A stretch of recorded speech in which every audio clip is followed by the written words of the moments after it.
What is going on, everybody? Thursday, TWAB. Hopefully another exciting TWAB and filled with a lot of spice. And when I mean exciting, that we're not going to hold anything back, and we're going to tell you exactly how we feel it's going to be. I'm going to just go ahead and switch now to these lovely gentlemen that were here last week with me, and they're going to be here every week because this is going to be our own little arena round table that we jump on together and we discuss exactly all the things that we know and like and love and hate and despise about Destiny and what Bungie's doing. Gentlemen, I only love the game. how is it going? Greg, what up, dude? I only love Destiny. I don't know what you're talking about. Light, how you doing, man? These other feelings. Yo, what's Destiny again? And then my buddy below me, was the best week of my life. Faded, how you doing? Yo, what's good? I'm doing great, guys. Glad we're all back here for this. So I'm very glad. we got a little bit of time. We have a little bit of time before the TWAB comes out. It's, they surprised us last week, and I think it was around 10:30 a.m. Pacific that it came out, and then we decided to go live about like 3 hours after. So we got a few things to discuss, and I want to kick it off to Greg because Greg, I want to begin with you, and I want you to kind of discuss where you're at with this season. We want to begin, and these guys approached me with the topics this week about reviewing Season of the Chosen and exactly how we feel about it, the good, the bad, because we're together, we come with criticism, but I think there's a lot of good things that we can come together as collectively to say that this season really shined about. So, Greg, go ahead and start off. Where exactly do you want to start with this review of the Season of the Chosen? Wait, what? Look, I'll be honest, right? Say something positive? This wasn't the deal. Listen, Lightly, if you have to play the season to give review on it, okay? He played the hell of it. That's what made him rage quit the game. That's true. That's true. I mean, all right, look, I'll be honest. Like, overall, it's a pretty good season. It was pretty good. You know, we got a lot of good stuff that came out of it. We got Prestige, we got Battlegrounds, which I actually like as a casual activity is really fun. We got new Nightfall loot with adept weapons. I mean, Palindrome by far is the best feeling hand cannon in the game. Maybe not the best because 120s are meta right now, but just general like feel, recoil, range for 140, like everything about it is just phenomenal. I love it. It's my favorite hand cannon now. We got a new strike. The seasonal challenges came in. We got balance patches for stasis, kind of, and Arbalist. We got the Guardian, baby. I mean, you know, it's a pretty good season overall. I'd say it's a positive for Bungie. I mean, there's a few things that are not great, like the way they implemented the helm, and like of course they have to have like 20 different steps to do the stupid, what is it even called again? The recaster, right? Yeah. But other than that, you know, I'm pretty happy with the season. Faded, what about you? Like, is this enough that we can say this is probably going to be one of the best seasons of the year because of things like the Presage, the helm, and everything else that we've kind of built up? Proving Grounds as well being a new strike, and it's kind of... I'll be honest, this is where my criticism will come in even before I get you to jump in, but I feel that 2 strikes isn't enough for an expansion, and that's all we've really received thus far. Hopefully there's more on the way, and what has me worried is this drip feed mentality. But give me your overall thoughts on how you feel about the season. Anything else that you want to point out? Yeah, so coming off the backbones of the Beyond Light initial campaign in that season, this season is 10 times, 15 times better than that for sure. My favorite things were, I'm a PvP guy, but the Presage mission was, for me, like one of the best pieces of content that they've ever created.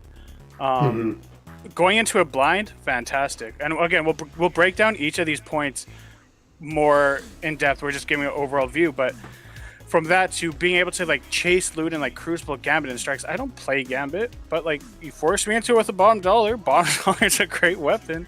You forced me back into GMs because Balon Drone's a great weapon, right? Overall, the season to me was a solid 8, 9 out of 10. It kind of teetered off at the end because Guardian Games is always a drag, and they had to extend the season by a little bit. It's a great season. It's a great event. But overall, I really enjoyed the season. Out of the past year and a half back playing Destiny, I would probably consider this one the best season for me personally with everything that is going on. Obviously, there's things like I want more PvP maps. I want more things for PvP just in general. But as a season as a whole, can't really complain that much. Dave, really appreciate that super chat. For all the guys here that can grow facial hair, really appreciate that $5. Light, this I don't want to.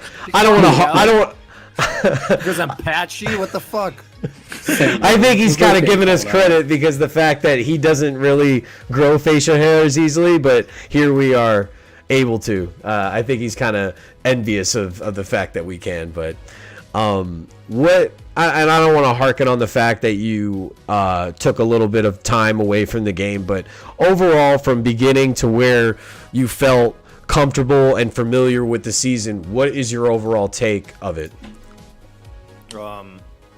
In general, I think it's more Destiny, but it's more good Destiny. I think obviously I hit a breaking point within this season because I think the game suffers extremely from lack of innovation or lack to actually make substantial changes to the game. I agree that Presage was a great piece of content. I do think that Battlegrounds, like the way they incorporated the seasonal activity into the story and everything, it didn't feel like a closed-off minigame. I think it was all great. My issue is, and I think Transmog really proved my point, that there's very little major changes to the game, right? Think about Beyond Light. What, except for Stasis, which is a new subclass, which came with Forsaken, basically. Okay, there's new effects, but what did it really bring gameplay-wise, right? Like, look at Europa. It seems like just another empty piece of huge content with, like, some minor secrets. And I think that just, even if the seasonal stuff is great, if it doesn't build upon it, imagine this season build upon something game-changing like Forsaken, right? Or at least the whole game feels a little bit more fresh. And I think with the lack of loot added to Beyond Light, with the lack of innovation and everything, it just I think there's still it didn't catch my excitement. Like, I wanted to enjoy it because I enjoy the Presage mission, I enjoyed even Battlegrounds, but I just realized it didn't feel fresh enough for me. And yeah, you can say, yeah, you just have to take a break and come back, but that'll probably be the case, of course. If you don't do something long enough, you'll miss it and come back. But is that really all that's Destiny gonna be from now on? That's my question. Yes, it definitely is. Yeah. short answer. Yes. And to go along with that, it definitely seems that this method of how they deliver their content through the weeks over the span of, what did we figure it out? It was 13 weeks total that we were at. Yeah. Yeah, like, by week 9, some people are way beyond disengaged, let alone maybe even like week 3 or 4. If this isn't in someone's purview in terms of like interest, they're going to be dropping this season halfway through it. And yeah, I guess their mentality is to be their consumer is more the players that just jump into the season at any point now, because there's probably more to that because it's the free to play aspect. But I think this could very much be the biggest problem that they have yet to address. This drip feed mentality dragging on this season instead of just letting people just go to town from day one. I don't know if any of you guys felt a positive from the challenges. I noticed my buddy Iron Man.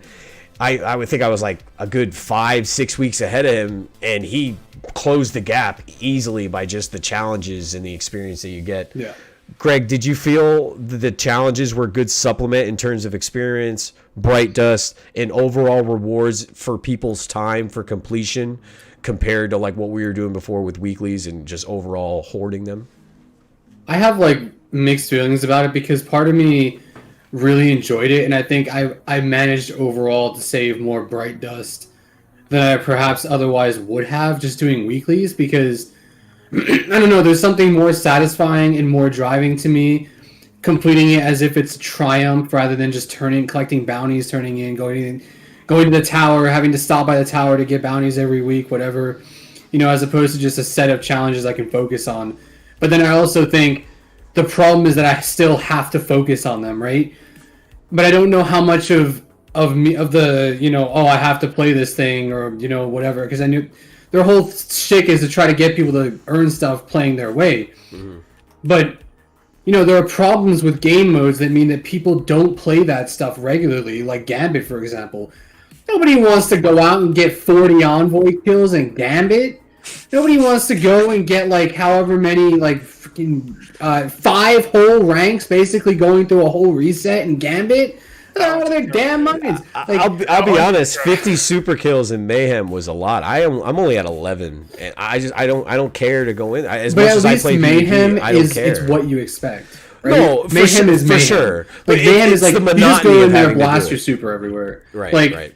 Gambit is you gotta go in, you gotta pray that you get to the primeval, you don't get killed by the invaders constantly. Like it's just painful. And I think if they want people to play their way and like earn stuff as they go, they need to utilize the data they have more, since they like to do that so much, and look at what people are actually playing and design challenges around that, or incorporate new like modes in those playlists and get people to play those modes that are fun and targeted with the challenges. That way they're still doing stuff that they would normally do, but they're having more fun with it. They're not being forced to go into Crucible. They're not being forced to do like 7 rounds of trials, especially on PC. Like, I mean, that's not a lot, but especially on PC, it's a pain. Nobody wants to do that, right? Even if you're just blowing yourself up.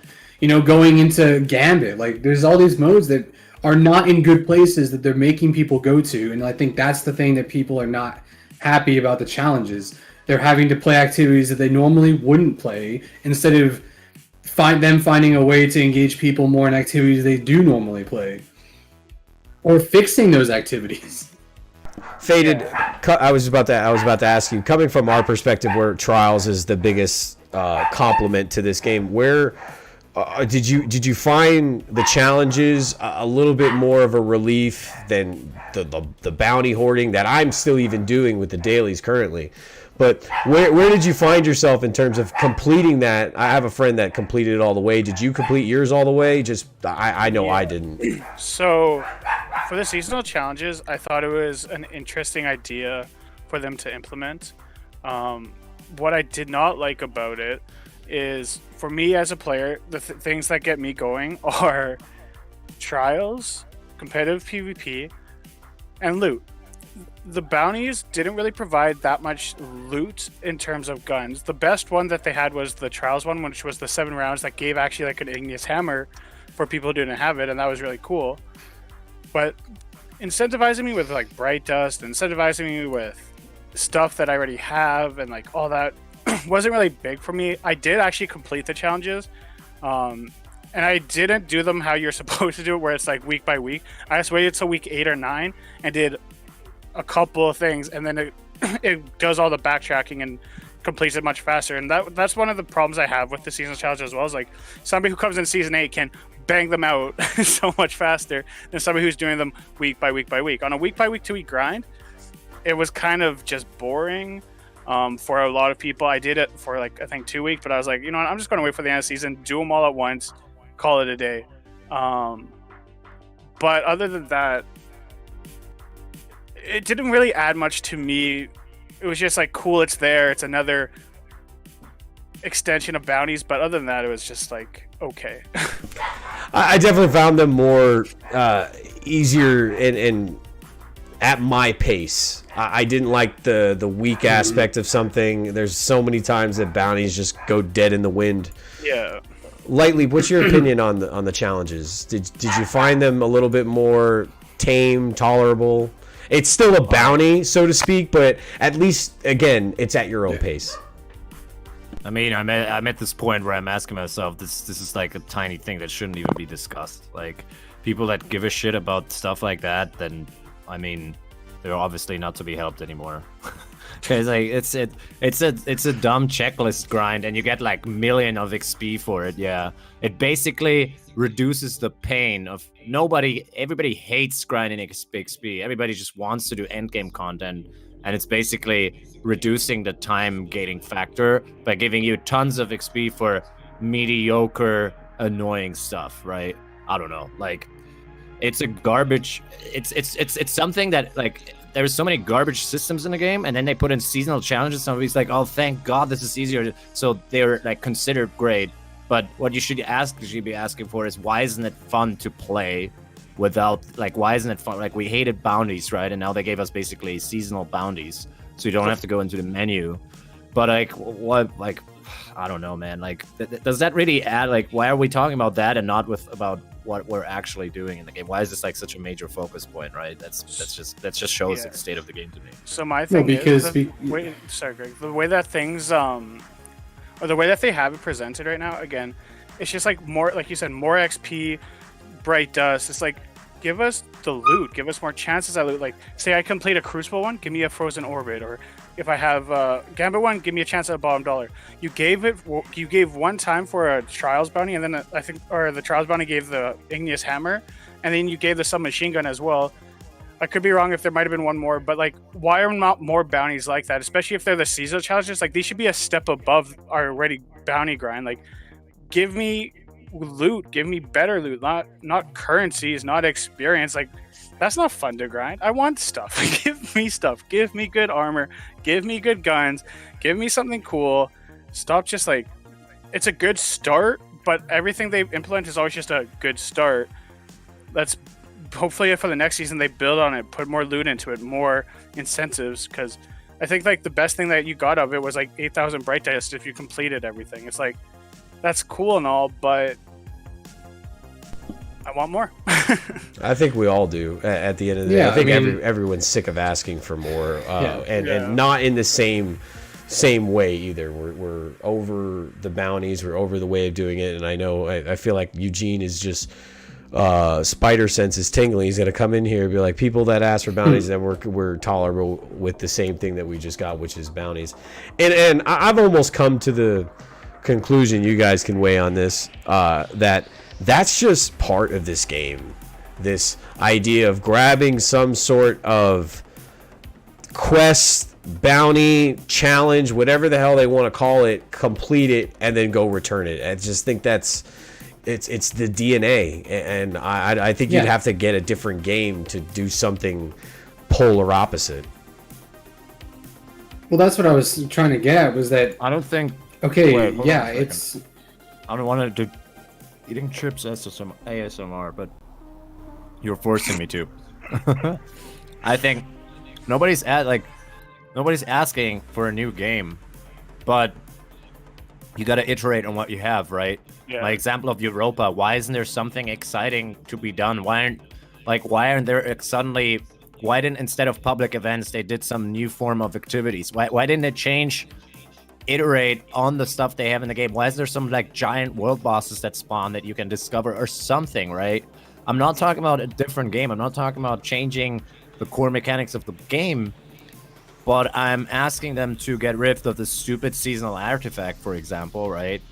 The stupid, in my opinion, the season, and I have always maintained, the season pass should have never been put in the game. Now we have people that will defend it because that's what they did, right?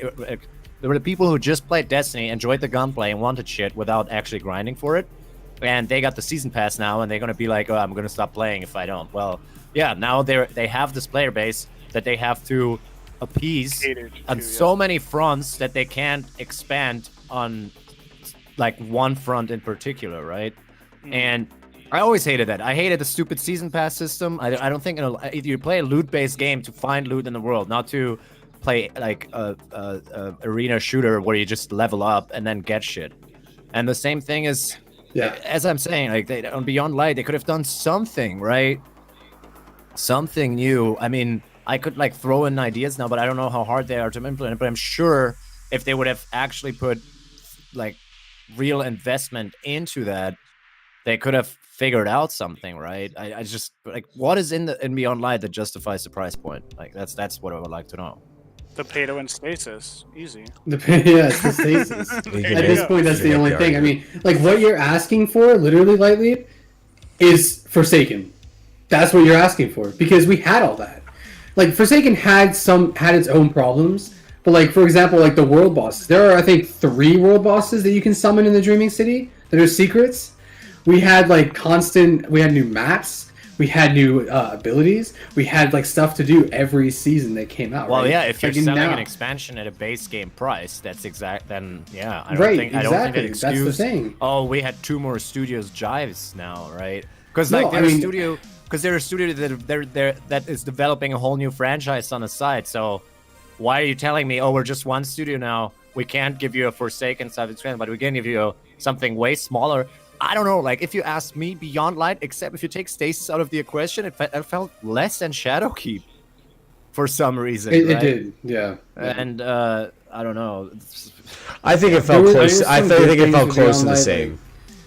I think it felt close to the same. We got a raid. We got a bunch of lost sectors. Right, we got a let's say close to location. the same, but like, Yeah. wasn't Shadowkeep like Empire half the price? Hunts, yeah. No. Yeah, But it wasn't overall, even half, it was a I quarter. agree. Roughly. I agree. I think I mean- it wasn't enough. Go ahead, Greg. Sorry. I don't know. What I was saying to Faded earlier today was I'm starting the more like free to play is now as solid in my mind as a terrible idea, right? 100%. Because you 100%. don't have the biggest difference between Destiny and other games that do free to play with pay to win or like pay to wait less, etc. You don't have like a separation of systems between free to play players and paid players. Everybody has access to the same thing, bar like the actual content. There's no like, oh, like for Transmog, for example, right? There's no, oh, free players have limited to 2 per season, but paid players have unlimited access. It's like there's nothing like that in the game, and I don't think there ever will be. And that's like a fundamental issue with the game at the moment. And yeah, I mean, I don't buy the 2 studio thing either anymore. I used to defend them with that, but the more that they do these things and the more that they perpetuate the bad practices and the content droughts that we're getting, I mean, this season, like, keep in mind, I praise the season as a season. I don't praise it as a piece of content overall because we're still lacking a lot of things they took away, right? Yeah. But as a season, it's a solid 8, 9 out of 10, 100%, all right? But I don't know. When I look at as what a $10 season, sorry to cut you off there, Greg. As a $10 season, Yeah. it's absolutely fantastic. Like you get a weapon, you get Presage. Like Presage is a $10 thing by itself, in my opinion. Yeah. You get the exotic weapon that comes with it. You get the brightest and all that stuff. You get the battlegrounds, right? Like the season itself is really good. They added a lot of important core updates, like the weapon loot and all that. And then next season, right, they're getting better. They're reducing the light level grind. They're starting to add more things that make it more user friendly and not make it such an exhausting grind for the player, because they can see that players are getting burnt out. They can see everybody's getting tired of it. But again, this season as a season was great. Beyond Light was a gong show, and we're missing content. We're missing Crucible and all that. But the season by itself, I'm happy I paid the $10. I would pay it again for this. I pay $15, right? Like the season was worth it. Mm-hmm. The thing is, like you're what you a were PlayStation, saying. So I also play PC. I'm there too. What were you gonna say, Greg? I forgot now. Sorry. Greg. Well, this is something that this community's not forgetting about, but I would even say other content creators are even feeling the wake of this, and it's transmog. We read it last week live, and we were just kerfluffled, to say the very least, on exactly how it felt. Now that we had a week of it to sink in and really just hit us like a freight train. Like, I actually want to start with you exactly because of your point of view on the game and how they, I guess, kind of executed this transmog plan. What is your opinion on it, and kind of how that content creators outside of Destiny's purview are even recognizing what are they thinking. Well, I think the scummiest issue in all of this, I would really want to see the case of someone disagreeing that the Solstice Eugene, armor where you at? twice in a row, right? Twice in a row, they sold you Solstice gloves and then took them away right away again. And they are now you have to rebuy them as an ornament. But not only that, you don't get the gloves with it, right? I mean, that's something that they obviously have to fix. That's like the scummiest shit I've seen in a long time. I think that just scratches the surface, but you're right. Yeah, and then the other thing is, I don't know, like, it's hard for me to judge how hard the grind will be. Obviously, the cap is bullshit. As I said, I think that the biggest issue with this is, and why this is cooking up, it's because nobody sees any innovation in Destiny, and now they bring one of the biggest, most asked for features in the game, and instead of being implemented with a $60 expansion and for paying players to make the game more interesting, it's basically being sold to you, you know? And that's just, I mean, I don't know, man. Like, where do you get off? Like, you produce a $60 garbage expansion which just builds on existing assets and a new subclass. You then proceed to, like, literally not invest at all in anti-cheats and have a whole platform ruined. You really, there's so much shit that's lacking in a game. And then they bring the biggest thing that people have asked for since, I don't know, since I think wins. D2 Vanilla, people have asked for transmog. And they bring it, and it's basically just a trial unless you pay for it, right? Like, I don't know, like, it's just making my decision to take a break from the game and really reconsider if I'm still enjoying it that much more. It almost honestly, probably like, reinforced your decision. Because you right? can, I mean, with all the shit they're pulling with content creators and everything, you can see, because everybody thinks like, oh, they're so nice on the forums, right? And they're such a good company, like they care about this, they care about that, they put up an emblem for every fucking minority day of the year, and you can buy that, like, right? But then they're not that, right? You can see that. You can see how fucking they treat content creators, how aggressively they push their product. And to be frank, I think this perfectly showcases how they see their customers. Like, they don't see this as a community. They want to they are preying off the addiction. I think there was a report once, right, that they even had psychologists consult on the game, basically they are developing this game to be as addictive as possible, and then to milk the player base as much as possible, and everything else is PR around it, because otherwise, because you can see what fucking No Man's Sky is doing, right? They, like, look at them. They could sell some of the expansions as a DLC. Like, right now, nobody would care anymore. And they're putting out they're saying that every time they release a new update, new game purchases actually pays for it, right?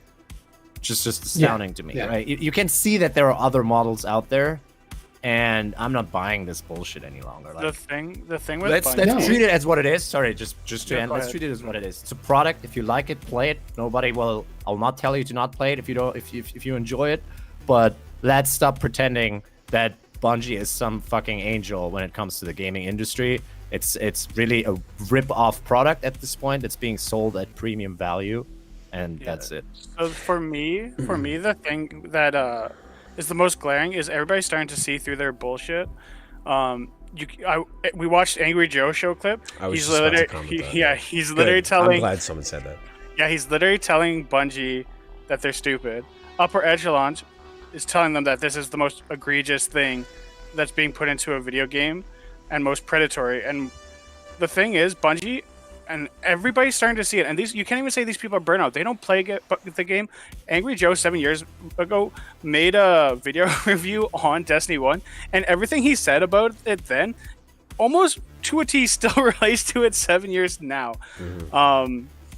With Bungie, they are, and me and Greg were talking about this, they always create a problem and then fix it, right? With this, they're like, oh, this transmog issue. So for this season, we're going to have probably they won't be able to fix it in time. So then in 2 seasons they'll fix it, but they're going to get all their money's worth this next season after. Even if they raise the cap a little bit, they're going to get all their money's worth, and then they'll fix it for the players later. With Stasis, it came out insane. It came out like you could not run anything else at all. You couldn't even think about it. Within 2 weeks they had a patch. They 100% had that patch rolled up beforehand because we know it's going to be bad. Let them experience bad and then we'll fix it, right? Because the initial and natural reaction is like, oh, you're listening, thank you, Bungie, thank you. Like, no, stop giving us problems and then fixing them. And you're only half-ass fixing them. You're fixing them to where you want them to make it acceptable to you. Yeah. Start giving us stuff as players that is acceptable. Make 2 systems. We are a free-to-play game and a paid game. If you want to make it free to play for the free-to-play player to have a cap on transmog, fine. That's fine. You should be trying to make them into a paid player. But as a paid player who buys every season, every DLC, I should not have a cap. I should just get this stuff, right? Like, make 2 split models and don't muddy it. In what world is a free-to-play player who doesn't have an Anarchy because they don't have the DLCs buying an Anarchy skin? Why are they buying a Last Word skin? Like, all these skins, it's like... they're monetizing the paid players more than they're monetizing the free-to-play players. Do you know what I think the real genius of this will be? They will, I'm sure next season, they'll be like, you know, guys, you always complain that, you know, new armor is being sold through Eververse, so we're not gonna do that anymore. So basically, they're gonna resell you old armor in the transmog system, and they're already doing that. Produce less content because they'll be like, look, we're dialing down the Eververse because now you can pay for your old armor in the game. I mean, I guarantee you, this is what they're gonna do. No, and like they have they doesn't know this.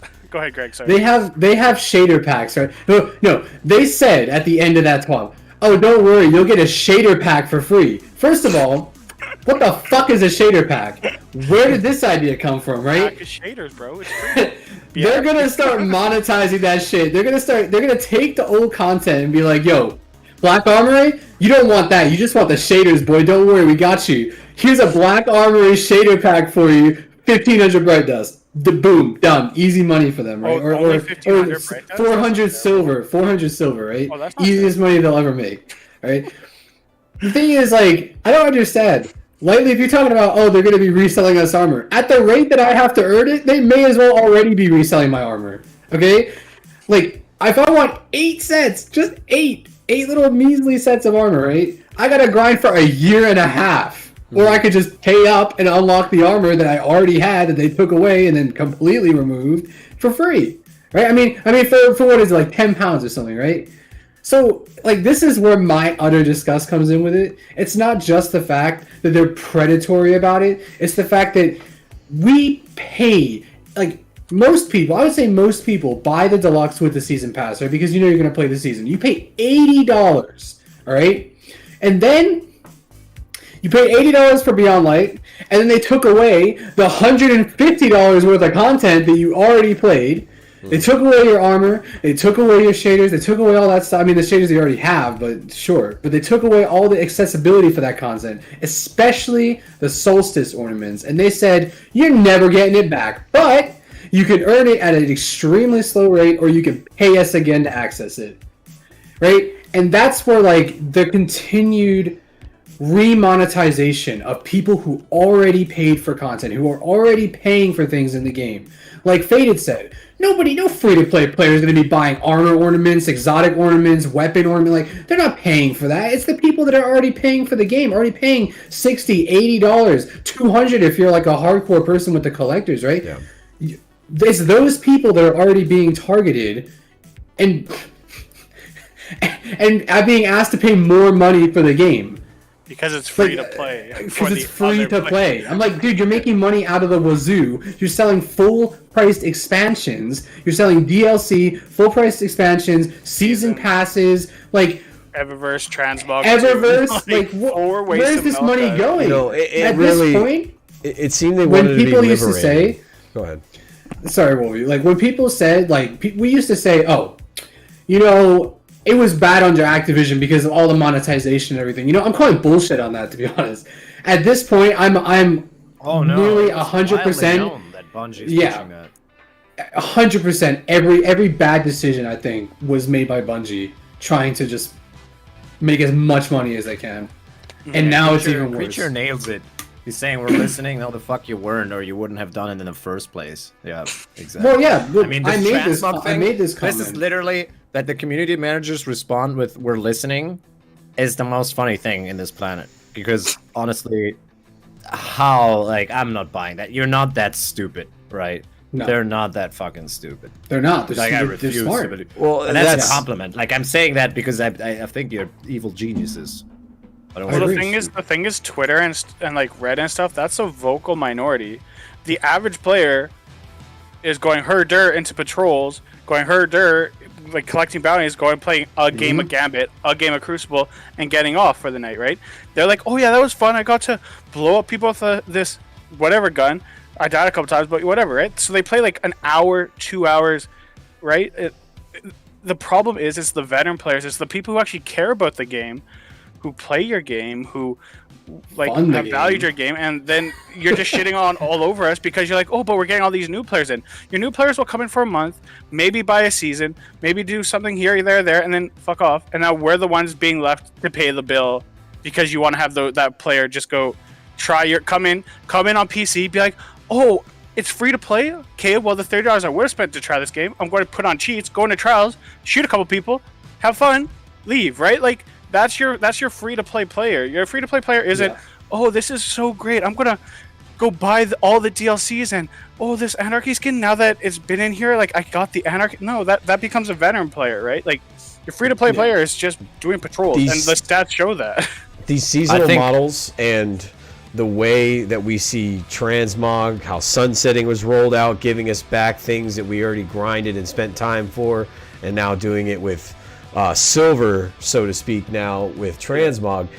It really seemed that when they broke from Activision, they were trying to be liberated from the man and the people that were making money over them and preventing them from doing things that they explained to us that were for the players. Now it really just looks like they were just wanting to be the man all along. They wanted to be in Activision shoes, making the monetization judgments and being in full control of exactly where that money is going. So I don't know. I thought Skill Up said it perfectly in terms of the collective of this community, in terms of the whole "we're listening" meme that has been running for, I don't know, like four years now at the very least. That they'll change it. I don't know when. Who knows when? We kind of have an over/under if they're even going to mention it today in the TWAB. But they'll change it after hearing all this backlash, and then they'll act like we're listening when in fact they shouldn't have implemented something so shitty in the first place. Well, dude, I mean, there was a Reddit post. I mean, I know Reddit's the minority, but those are the only people that fucking say anything. There was a Reddit post literally about a day and a half after Transmog came out saying, oh, don't hate the community manager, they're just doing their job, right? Their job is to listen. And I'm like, no, it's not. Their job is to engage with the community, ask for feedback, respond to it, and then implement a feedback in a way that shows that they actually were listening, and not just say, and not just ignore it, look at their data and go, okay, yeah, let's just do what we want instead, right? Like, 343, in my opinion, is one of the best companies for doing that, right? When somebody gives them a problem, they go, oh, what don't you like about the problem, right? Like, if somebody says, oh, I don't like the mongoose in the game, I don't like how it feels, like, what about it don't you like? Do you like the turning radius, the acceleration? You know, what's wrong? Tell us some information. Bungie just goes, huh? Okay, yeah, we're gonna feed that back to our team. Like, they don't fucking care, dude. Wait a second. Abe is saying Activision was even more money hungry and would be at a crappy Destiny 3. Disagree. I'm asking you, what the fuck would we... Like, are you saying we would be at a worse spot if we would have gotten a Destiny 3 with 4 new planets, a brand new campaign, brand new weapons and everything? Do you remember Destiny 2? Yeah, it had a shit start because they went into, like, static rolls round and stuff. But, man, you have a hard case to make that we're in a better spot now, whereas Destiny 2 definitely had more content in vanilla than any expansion so far. Under Activision, we kept getting content, even if it wasn't like same shit. Even if it wasn't the greatest content, it was still content. Yeah. Right now, we don't even have content. Like Beyond Light came out, we got Europa, 90% or not 90, like 20-30% of the game taken away from us, and like we don't have a Europa map. Like literally just for PvP, cut a piece of that Europa map out and be like, play on it, put boundaries, done. Right? Like it's not. I can't imagine. I want to just acknowledge. Thank you everyone for joining us so far. We're kind of just reviewing the season. We've made our way to Transmog. I promise that we said some nice things in the very beginning of this. If you want to just backtrack and hear Greg and Lightly somewhat say some nice things about what we got from Season of the Chosen. Listen, if you want me to say some nice things, I'll say it. I think that the music, the lore, the world art teams, and obviously the gunplay team, but that is carrying the franchise, man. I am sure, even though I quit, I will struggle. I'll probably pay the money just to experience loading on a new planet and like experience the music and like experience the new planet. That shit is worth gold. Like they are rocking it every time. We've reached the transmog conversation. We're trying to just break it down. But when the TWAB does drop, that's our next bit of priority. We're kind of just reviewing the topics so far. So I just wanted to give everyone a heads up that is just joining us right now. Go ahead, Faded. Oh no, I was just saying like I was agreeing with everything Lightly was saying like. For me, I love the gunplay. I love the movement. Like, there's no other PvP game, or even just like even in PvE where I can slide, jump, do all these like fancy little tricks, and have fun with it. Like, there's no other game that feels this clean, other than maybe Apex, in my opinion, for the gunplay. But like, at what point do people be like, "Hey, you know what? There's newer games. There's a new Apex coming on the way. There's new Halo. There's whatever matter is coming," right? There's only so much that your core can push through, and there's only so much you can monetize the player before people have had enough. And Lightleap's had enough. Greg is getting to like this transmog is really irks Greg because Greg's a huge collector and has everything in the game. He wants to try new things, and it's just like you have to eventually just be nicer to the player, give them their or respect their time is basically what I'm trying to get at. And my time just doesn't feel respected at all. Like me grinding as much as I've grinded this season and not to have a single God roll hand cannon that I wanted irks me. Right? Like that irks me. I've put so much more time than I'm probably in the top 0.01% of time played in this game. I'm ranked like 380 in the battle pass. And I've done like other people's accounts, friends' accounts too, and it's just like for me not to get what I want, it's just like I've had to. It sucks as a player to be like, okay, well, I didn't get the role I want. I got like 5 decent roles, but right, like my time just doesn't feel respected. and then this transmog thing is like, you want me to put more time in, and then I have to pay to play your game more. It's just. Eggdarts01, I definitely, and I think we all agree that the split from Activision was a very good thing. But in turn, well, hear me out, Greg. In turn, I think they've become what they've wanted to not be and not be bound to. No. They've literally become a miniature version of Activision because of the expanse that they are. Look at how big that they're growing within their company, between the building and then the new projects that they have in store. They're literally becoming an Activision in front of our very eyes. So they've become the very thing that they've dreaded. They doubled their security team for PC. I completely disagree. I think that they. I think Lightly was more accurate in saying they just wanted more control over, or I think it was you or Lightly. They wanted more control over where the money went, and I 100% think like Activision has only been getting in their shoes better over the years, to be honest, right? Like Faded said, I mean, and this is why I said I prefer to go back. Like, can people really look at Destiny now, right? And look at like Season of Opulence where they ended their contract with Activision and say, "Oh yeah, we would be better. We're better off now." Like, really? Can you actually like? At least if I had a Destiny 3 under Activision, okay, yeah, I'd have to pay $60. Big fucking whoop. I already have to pay it again. But you know the difference is, I could still go back to Destiny 2, have everything I wanted, had everything I collected, instead of and choose to not play against Stasis instead of going into Beyond Light, losing 75% of the content in the game, gaining nothing new in terms of PvP except for like something that removes the two main elements of the game. Faded loves the gunplay and movement, but as we've said time and time again, Stasis removes the gunplay and the movement, right? Like, what state is this, right? The last thing I'll say about Transmog... In Bungie's defense, maybe you should learn the existing maps first. I don't know, if 3 years wasn't enough, they might take some time. It's not enough, but you know what? Now I'll never be able to learn them again. Makes me sad, right? You'll be able to learn them again. They'll sell them as a refurbished of the old maps in a package. Exactly. Of, new maps. They're gonna add some ice, dude. From the vault. They're gonna add some ice. Here's $20, Bungie.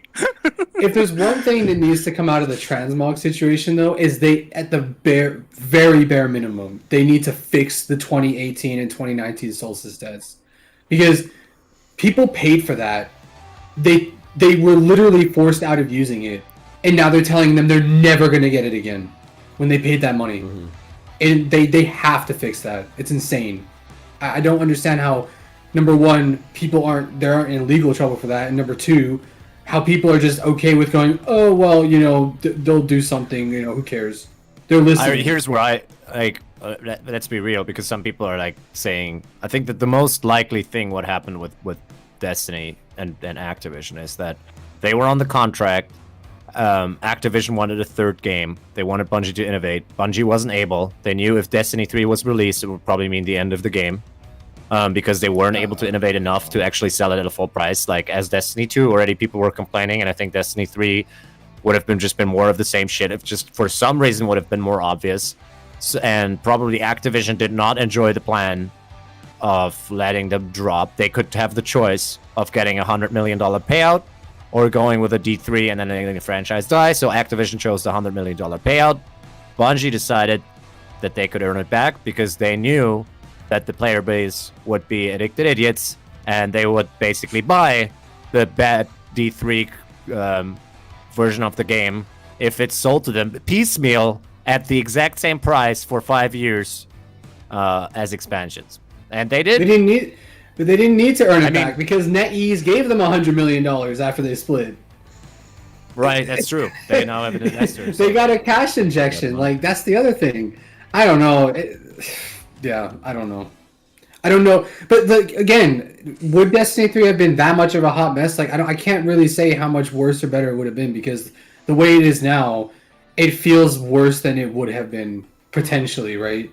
Because even if it was minimal, like, additions, it's still additions. We haven't got any additions this season. We paid $60 to $80 for the expansion of Beyond Light, and we got jack shit for it, essentially. Like, we got a subclass, cool. I mean, I don't really know how much worse it can get. Like, we're not, like, the raid was cool, but like, I love the raid. The issue I have with the raid is it's too easy. Like, the raid, you go into it, you go into it with any LFG team, you guys just breeze through it. You guys go into in the third counter they call it chaos mode, where everybody's just picking up roles randomly. Why? Because it's just way too easy. You one phase the boss every time. Before that used to be the what is it, the legendary strat, or what is it? I'm missing it. Do you guys know the word? Wait, for what? Like, you know, like the challenge mode. Like, the challenge for the week would be one phase the boss. But not everybody just does it because of how easy it is, because you just go in, you get 3 phases, and with how strong our guns are now, how strong Divinity is, it's easy, right? So, like, I understand. Sorry, go ahead. No, like, raids are a waste of time in the current way they do them, right? Agreed. I mean, because raids used to be in an ARPG or in an MMORPG, they used to be the hardest content you geared up for, and then you progressed via getting the loot from the game, get more powerful, and there eventually would be another, like, maybe like master raid, right, or harder difficulty raid, and you would get through. Now it's just basically a super fancy story mission that they probably develop a lot of time having, but honestly, people would say, like, the grind isn't that great in the raids. It's, as you said, it's super easy. There is no powerful content. There's no prestige aspect to it anymore. Do you have dungeons now? Like, My biggest issue with how endgame content is we have a whole armor set, we have mods, we have stat distribution, all that. The thing that matters the most in this game for armor stat distribution and the mods is PvP. Like you want, like on a hunter, you want 100 mobility, you want as much recovery as you can, you want it in trials as much intellect as you can. I go into the raid, literally don't change my PvP stuff at all. Same. Just change my guns. Same. Right? I just The changed only the time- mods. I just changed the Yeah. mods. Yeah, you yeah, in the raid, I don't even do But that. in the raid. that goes down to like the diversity and the loadouts and all that's lacking in this game. But I agree. Go on. Well, yeah, that's what I'm saying, right? For like the only time your loadout matters and your mods matter are in the GMs and the master, like higher up nightfalls. Other than that, like for raids and strikes and all this, it doesn't matter. I go in the I've done raids where I'm using last word sniper with my friends and I don't care. My guys are like, yo, change it. I'm like, we're gonna one phase this boss anyways. I'm not changing my guns. Like, no. And like even Fellwinters, I've used Fellwinters on these raid bosses. It's honestly just like, where is the, like Lono talked about, the spiral, right? Where's the top of it? We go halfway up, but there's no. And I feel like it's there's still nothing up just here. spiraling. We're just going in the same spiral. We're at the same spot and it's just rotating and we're like on a treadmill going in the same thing. I don't know if that spiral has that's a an ending. brilliant Aladdin. I just want to add something, right?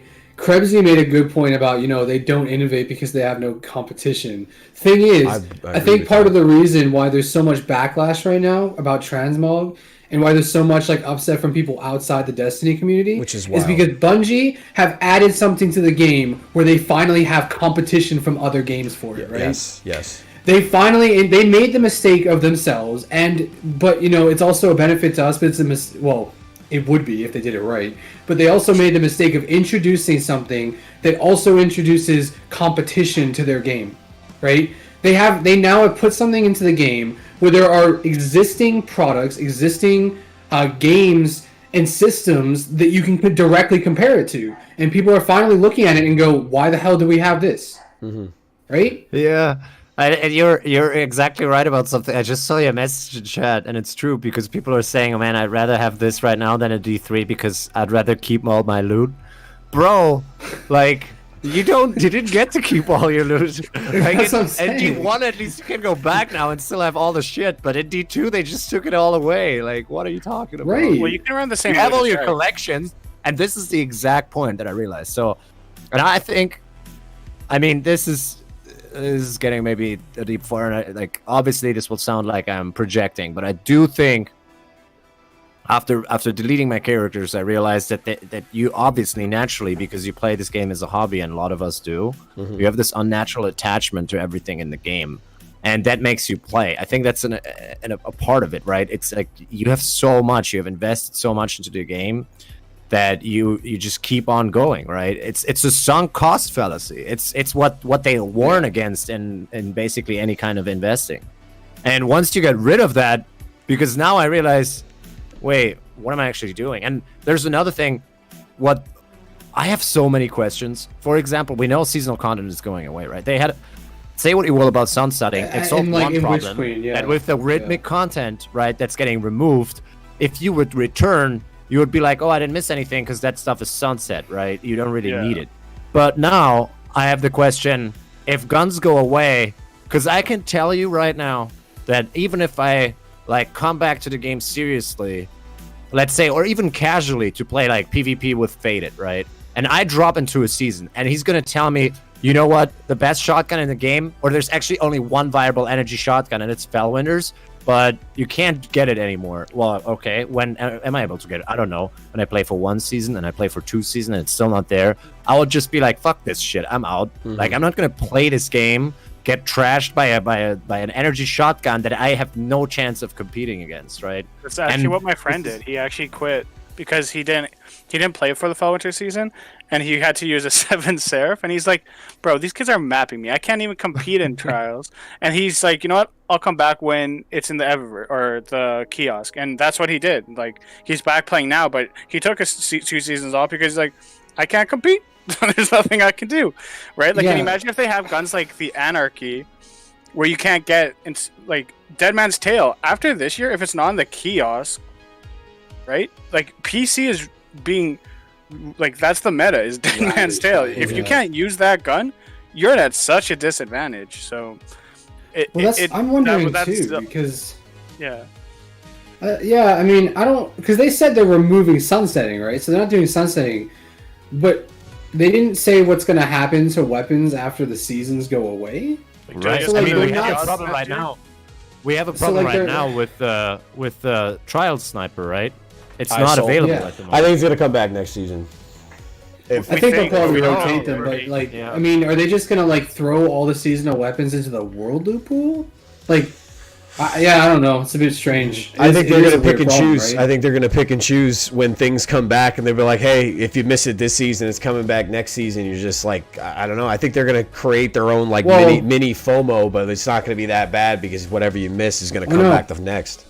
They did say the new recaster is designed to be used with other seasons, so they'll probably start throwing everything into the recaster that goes away. Like you'll probably come Witch Queen, you'll probabably be able to go into when you're just when gonna all be this spending stuff goes so away. much time in menus, man. Yeah, you are. Yeah, so they're gonna be going into the recast. You'll be like, oh, let's get my season of the Hunt engrams, season of the Chosen engrams, season of the like whatever engrams. Like, yeah, I don't know. That's the likely scenario. It's stupid though. Again, Stupid. I really appreciate the turnout. This is something that we're doing every Thursday. It's the four of us. We get together in like an arena style fashion. We'd be lying to ourselves if this isn't somewhat an origin from what we used to love and watch at the round table. So it's bringing you guys Destiny, talking about hot topics, but we don't hold any punches back. We tell you exactly how we feel, and there's a little bit of genuine honesty in that feeling. Yeah, it can sound a little piratey. We get a little rowdy with the language that we use, but hey, again, this is exactly how it is. We don't like to give breaks to Bungie when there's nothing to give a break for. We'll give credit when great things happen, but we have been playing this game for 7 years, and some of us even into betas and alphas and stuff like that, but we're at a point where our consumer consolidation has felt that it's being not represented in a great way. So Thursdays, again, are about topics that we discuss and the TWAB. And when that TWAB drops, we're going to break that one out as well. Guys, let's go on to a seasonal expectation. Is there... First, everyone's kind of just on the SIVA train. It's kind of something that we discussed yesterday when I made my prep SIVA related, that people are like, splicers aren't necessarily SIVA related. Greg, what's your opinion? Do you think we'll get something SIVA next season? No. No. Next season is going to be focused on probably more the Hive and the Vex. Probably more the Vex, because we know we're getting Vogue next season. Vogue is going to be playing an integral part of Witch Queen and the Vex going forward and all that stuff. Like we're going to be entering there again. We're going to be getting them stasis. We're going to have the stupid little Thydras walking around with their long ass legs and their fucking like peck you to death shit. And they're like, like, I freaking hate that shit, dude.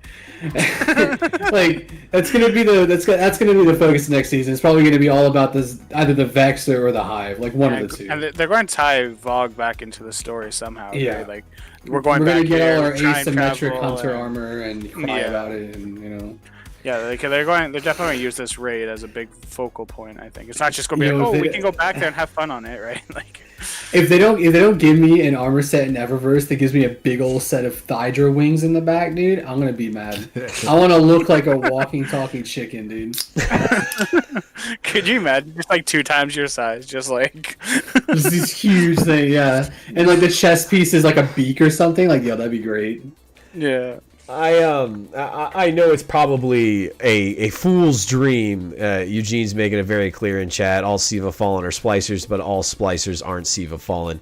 Yeah, it's just how much it is What the fuck are splicers? Can somebody explain? I think they're dregs with They're like augmented enhancement. with Yeah, SIVA, yeah, yeah. like enhancements or any sort of enhancements if I'm saying it correctly. But I see. I don't know. We're coming full circle to a lot of things that were going on in Destiny 1 now. Big clear elephant in the room, Elsie, the stranger, getting to her again.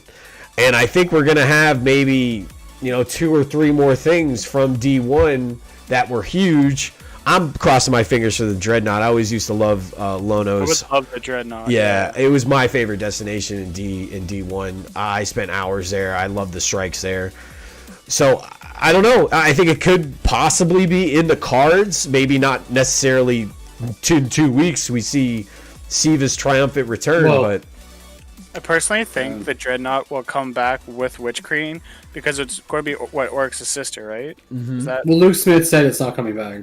oh, No, he but actually confirmed that. Yeah, but Luke Smith. Yeah, he said that lot in a of public things. interview. Yeah, Well, but like because- Destinations, he's never. I don't know. Well, no, I don't think the Dreadnought itself will come back, but like maybe like we go back Yeah. and fight Oryx again, right? Like, I think that Maybe. raid might come back with the Witch Queen, like it did, like how VOG had like a mid-season thing, because they said they're only going to give us 1 new raid a year, but like having a raid come back in the mid-season is just easy content for them. So that's why I think personally it will come back next season in the middle. That's just my prediction, and it just makes sense because it's easy to bring forward a raid than have to make a whole new one, and it's just again easy content that they can make money off of. I mean, there's a lot of things. There's easy content they can make money off of, like quality of life stuff. But they did. That's what They can Trendmark make money, is. but Trendmark is if a they're not quality putting of the life money thing. back into the game. Yeah. Let me ask you guys about Battlegrounds, the seasonal event that's was pretty not bad. I'll admit. I honestly I don't. It's fun. I didn't feel like I used the hammer as much as I should have. I feel like Eugene's just down my throat right now saying you didn't use it the proper way to get the far future because I didn't get the quick draw opening shot roll. I've been literally still trying to get it, but Greg, do you think this seasonal event maybe sets a better tone for the coming events for the rest of the year? I hope so. I mean, like, it's fine. It's alright. I think it's a good way, and it's something that I criticized them for not doing in Season of the Hunt, which was reinvigorating the planets themselves with activities. Like, I still think, again, it shouldn't be super instanced as much as it is, but, I like that even if you're not in the instance, you see all the, like, the planetary changes or whatnot. I think. I can't remember the last time I went to a planet, actually. But, yeah, I think it's fun. It's a fun little thing. It makes you, like, it makes the planets not seem so boring now. There's new content on there. Battleground, like, oh, dude, when you get the Heir Apparent, like, Heir Apparent is kind of a meme, alright? But when you get the Heir Apparent, you go into Battlegrounds and you're mowing motherfuckers down, like, bro, that shit is so fun.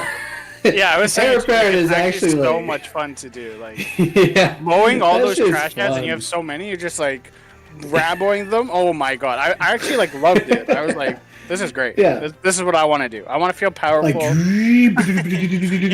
like, who doesn't love using a minigun and just mowing down trash ads? Like, Yeah, that's every fun, every time I run out the Heir Apparent ammo, I'm just like, oh, now I have to use my submachine gun and stuff. But like, yeah, I agree. It's great tier content. If you need to do your catalyst, go into the battlegrounds and just you'll get mow done, things, and done. just you'll have the time of your Yeah. life. there's plenty of heavy and everything. I mean, like, I think it ties into the, like, they tied it into the story pretty decently. Like, the dialogue is not. They also adjusted the dialogue, which is mind blowing to me because they never adjust the dialogue. They adjusted and added dialogue to the Battlegrounds too once we had the treaty and once we did the Proving Grounds the first week, which I think was pretty nice, a nice little change. I think there's still some weird dialogue things where, like, they kind of are like, oh, why are we treating the Cabal so bad? And then Crow's like, oh, we gotta kill all of them. Who cares? Like, I don't know. There's still some weird stuff like that. But overall, seasonal activity, if they continue something like Battlegrounds, I'll be happy with it. It's fine. Fat Rabbit, Actually- I really appreciate that $50 super chat. Yeah, we're we're a bunch of amateurs out here. It's all good. Go ahead, Lightly. I don't know why. Yeah, no, we'll have to. I prefer the hunts.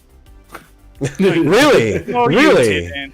Just because they were quick? Like, is that just prefer because you that. could go, like... You through prefer the them? hunts over the battlegrounds? Is that a serious comment? Yeah? I'm ready to think listen so. if that is. Okay, go on. No. Because I swear they felt too drawn out for how much loot you got. I never used the recaster. I think every time I had charges, I used it to focus the weapons. I never used the recaster to focus a specific weapon because it was just too expensive.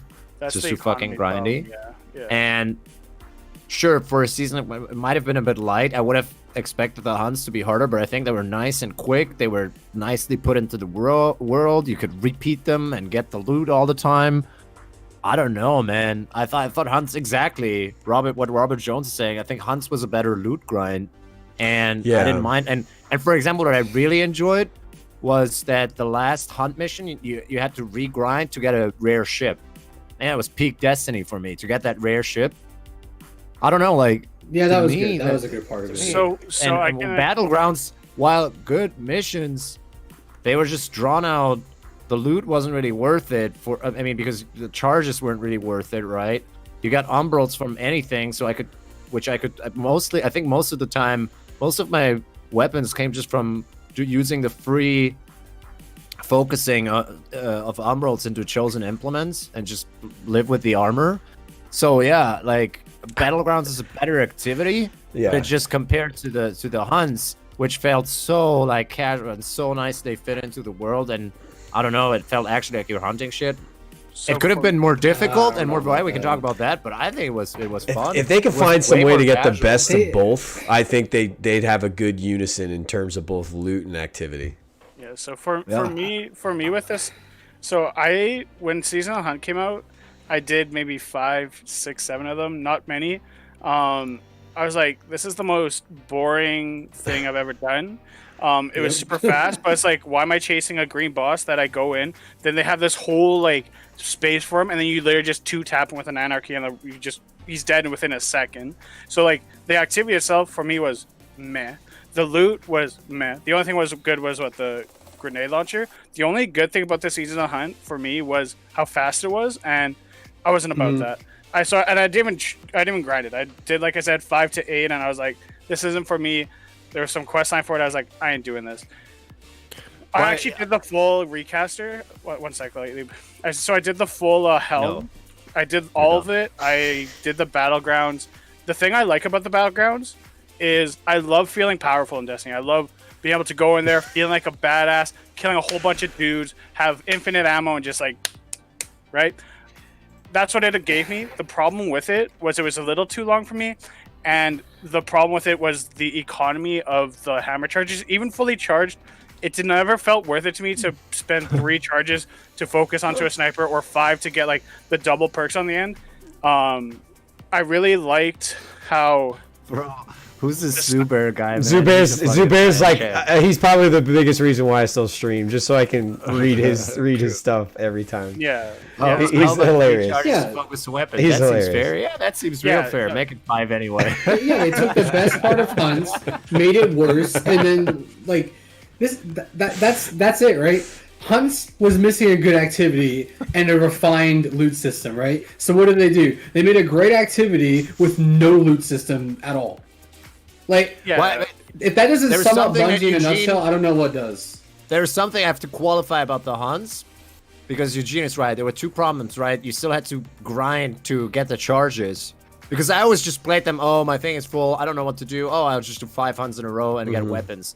But he's right. There was one thing that was super annoying about it, is that it was, I still don't, to this day, don't know if it rotates like hourly or if it rotates daily or with daily random, reset or right? something. Yeah. It was random just after you complete It's random. It was Every just hunt is random. different. Gotcha. When Yeah. every hunt is different, you couldn't choose the weapon. You had to actually basically pray that your lure was showing you that you could choose the weapon. That was really stupid. I forgot about that. That was super dumb. But I also agree. with Battlegrounds, like again, the sniper is one of the best snipers in the game. It's my favorite sniper, legendary sniper in the game. And the submachine gun, and like before they're nerfing Frenzy, like these weapons were really good.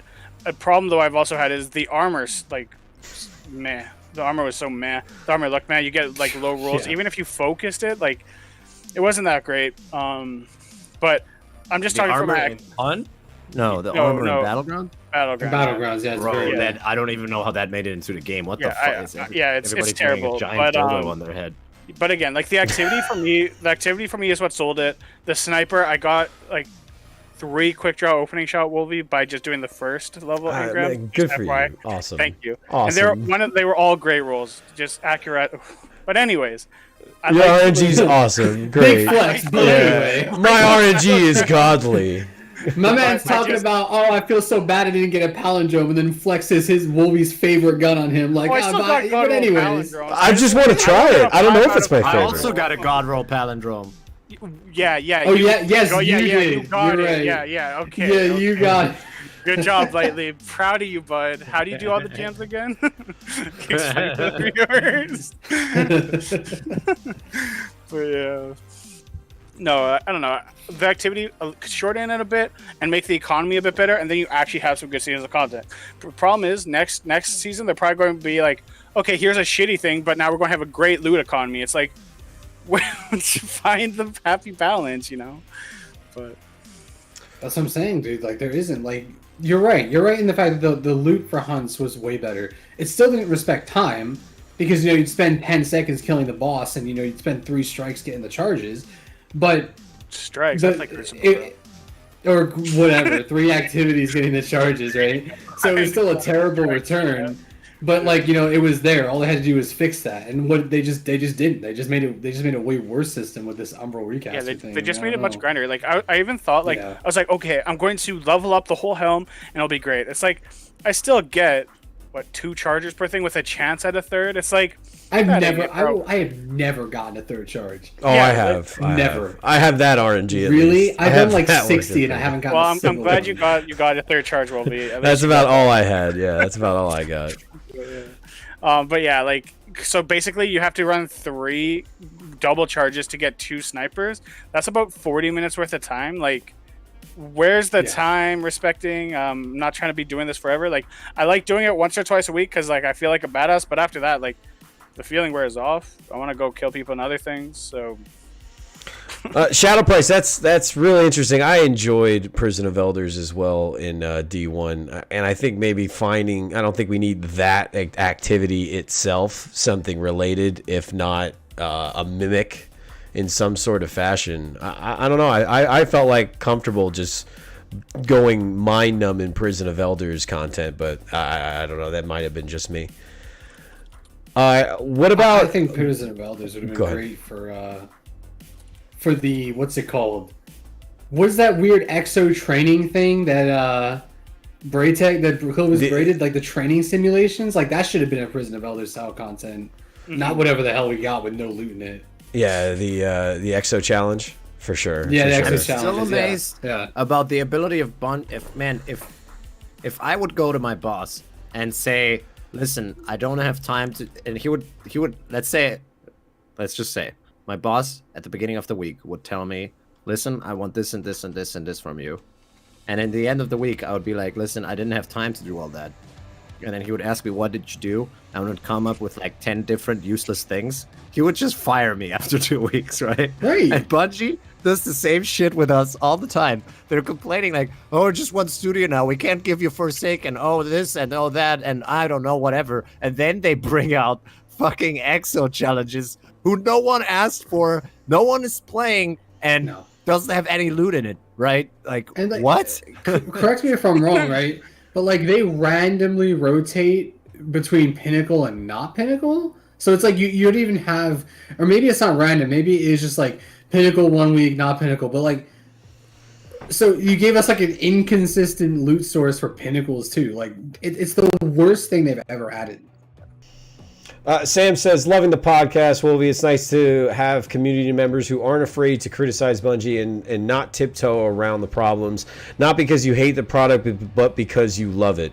I think these these cats on with me are the prime reason of why this got kickstarted, because they are exactly what you're talking about in that emulation, that they are commenting, they're criticizing, they're not afraid to say things that are might sound like they're criticizing but are honest, and that's where I think this the show best way comes to put from. It is, for me, I love the world and the gameplay that the designers of Destiny have enabled, and the time I can spend with friends in these worlds.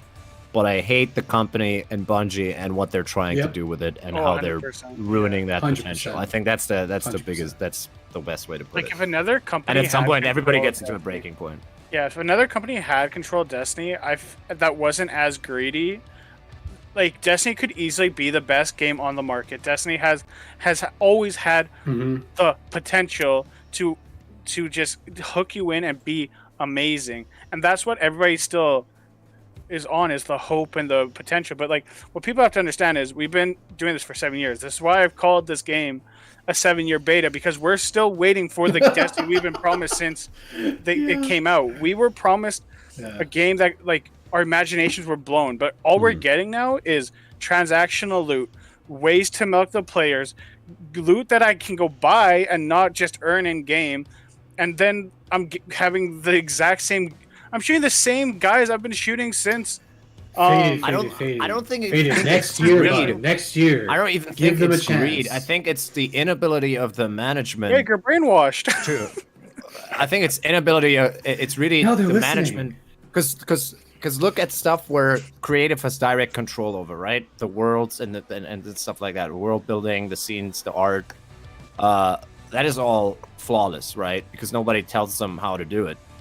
But then you look at loot delivery, gameplay, like where more complex teams are involved, and people who make decisions like what engine to build the game in and everything, and how much investment it would take to move away from that. That's where they struggle extremely. You can see that they have, like, I mean, the best example is the fucking sunsetting. I mean, they're in this new era of Destiny, and the first thing they do is be like, hey, we got plans going forward. This is our great game. This is how we're gonna do it. Yeah, I know sunsetting sucks, but this is gonna go back. And then like half a year later, oh shit, this is not actually working at all. We didn't produce enough loot. I don't know what the fuck we're doing. Sorry, we're not sunsetting But see, anymore. sunsetting. And you're like, sunsetting- what? Yeah, sunsetting was what I'm saying before. They create a problem and they fix the problem.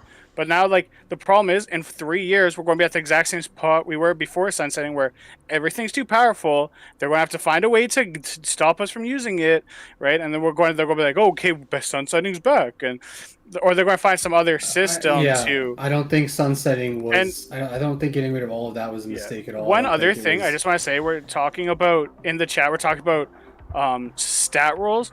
One thing I think is absolutely ludicrous.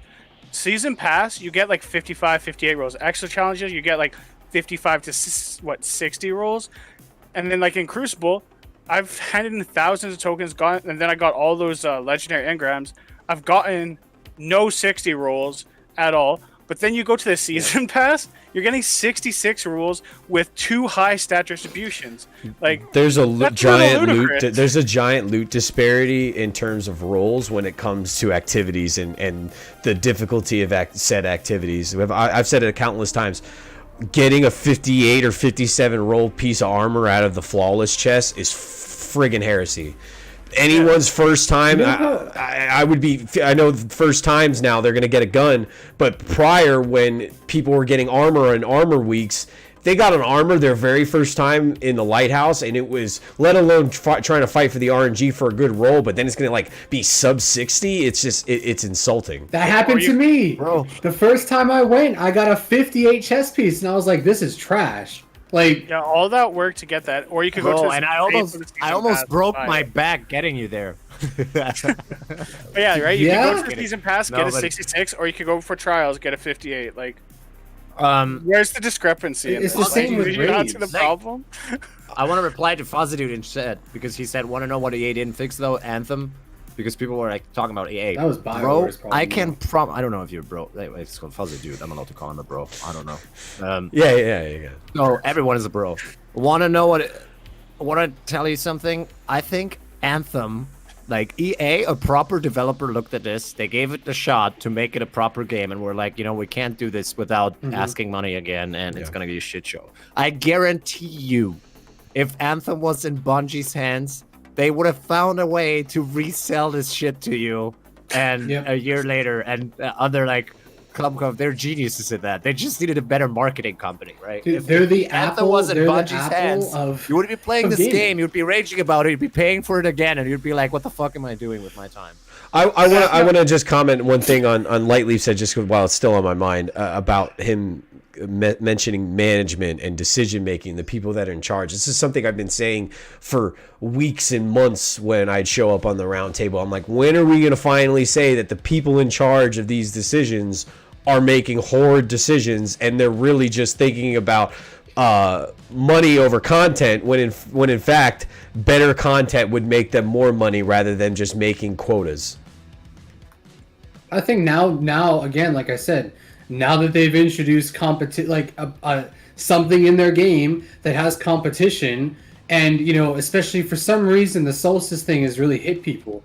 Now people are starting to see it for what it is and starting to get fed up with the management of the company and with the way that they're handling things.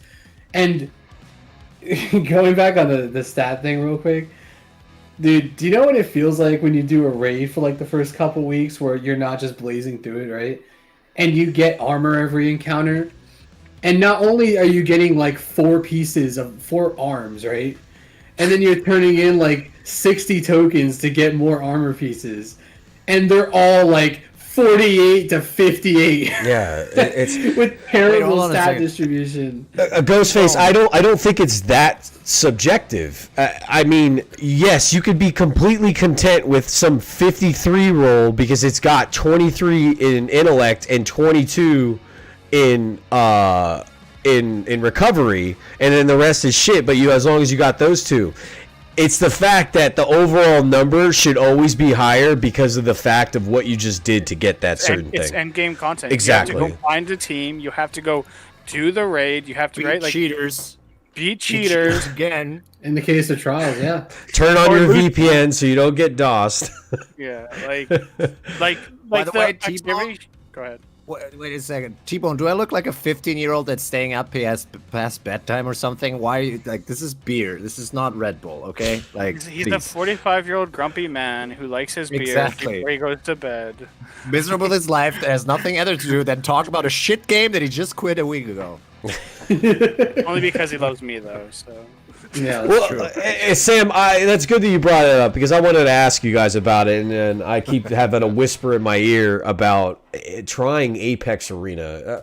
Faded, what do you know about it? Are you interested? Are you going to talk about it? We're obviously here to talk about Destiny, but this is going to be something that we utilize to talk about bigger gaming news when it comes to things like Apex, Halo's on the horizon, and stuff like that. Yeah. But what do you know about Apex? Are you interested? Are you curious? What is the hype going to be as real as it is?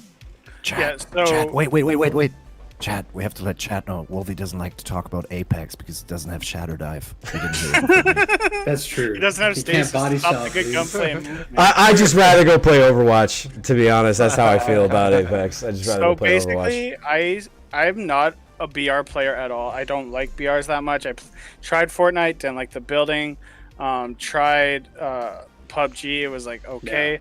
I tried Apex, and even though it was a BR for me, I fell in love because you have these cool abilities, which is kind of like Destiny, and your gun. What are you doing? Showing alcohol content They're saying level. it's non-alcoholic. 4.8%. Yeah, so the gunplay in Apex for me was so much fun.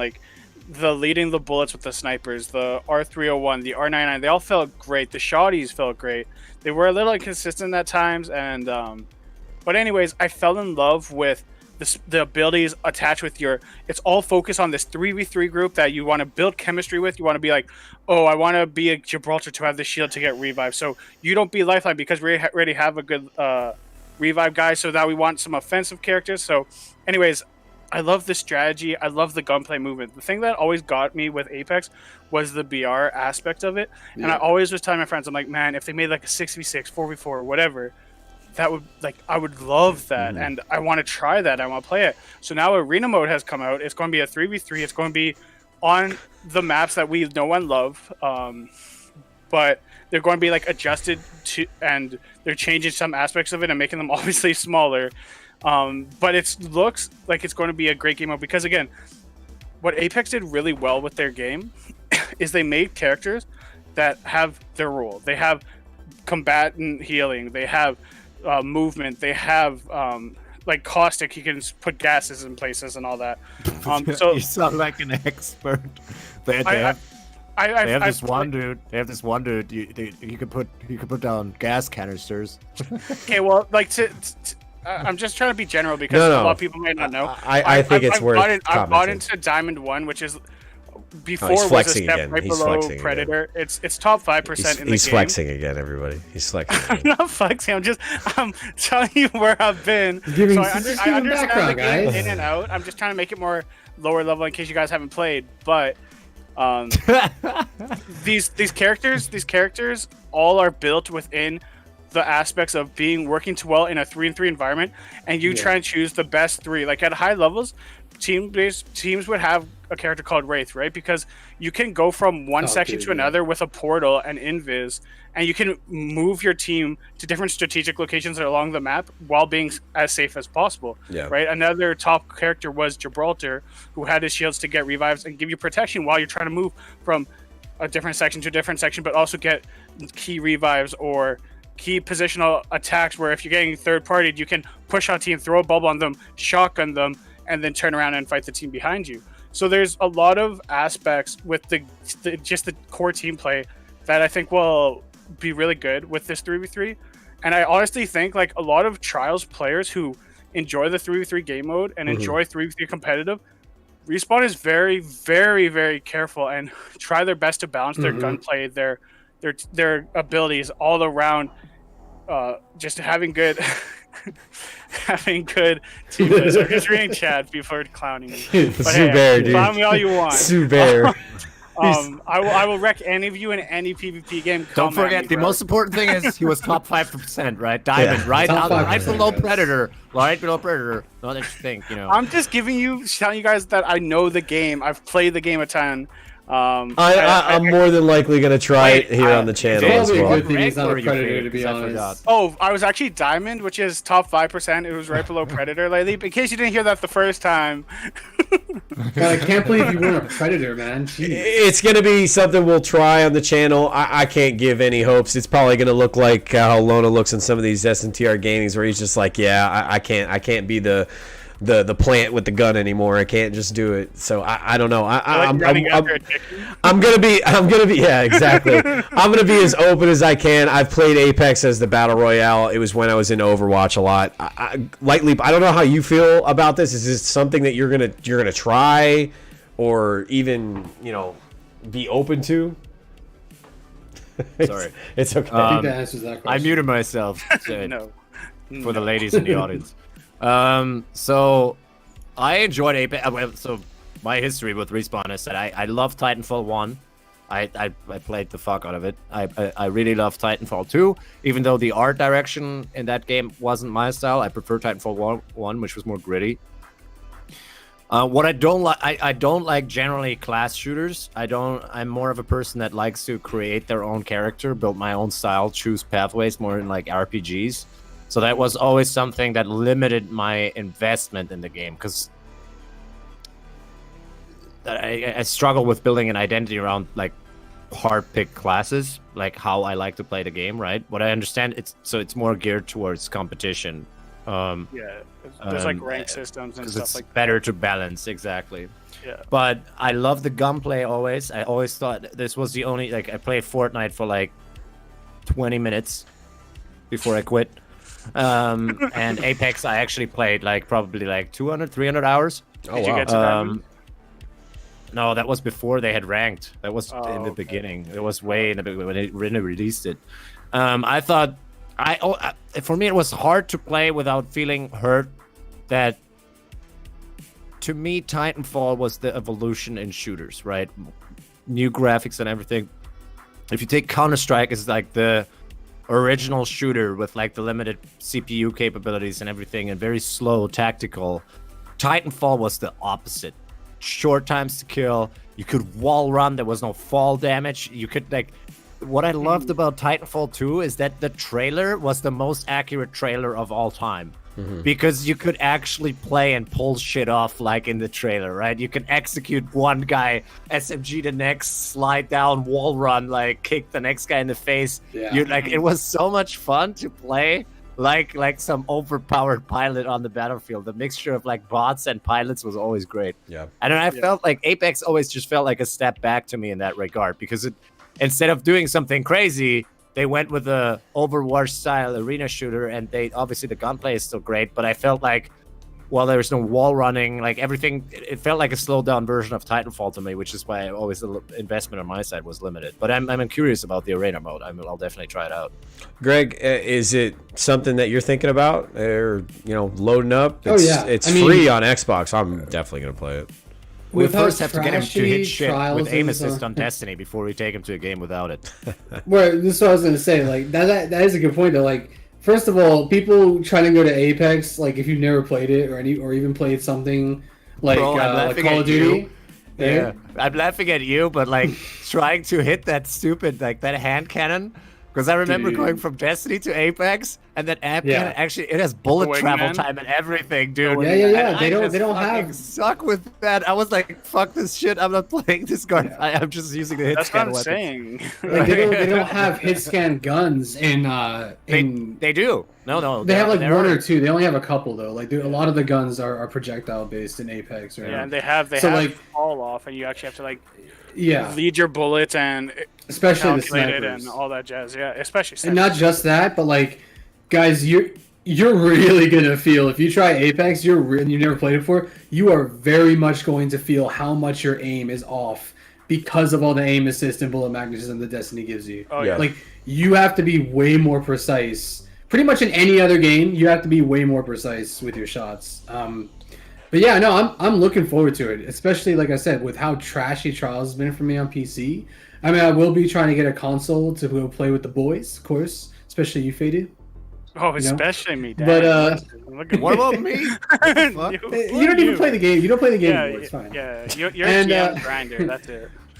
No, because I always love the movement and the gameplay as well. I just don't do very well in like chaotic environments that the BRs offer, and so to be able to have a more focused 3v3, 6v6 team-based environment where I can learn the maps more accurately, I would say, and also learn the characters in a way that it's not going to be shifting that much, and I don't have to worry about how many other different characters there are on the field and how many copies and whatever. Like, I don't know. I feel like it's going to be a better experience for me. Like, I never played Apex that much because it was BR. Yeah. But what I did play a bit, I really enjoyed it, and I'm very much looking forward to playing the 3v3, 6v6 games. I also just have so much. I have so much respect for Respawn and faith Yeah. in Respawn as a company because their Apex is a esports, and I've watched esports tournaments, and they do balance things accordingly. It might take them one or two balance patches, but they're constantly patching their game.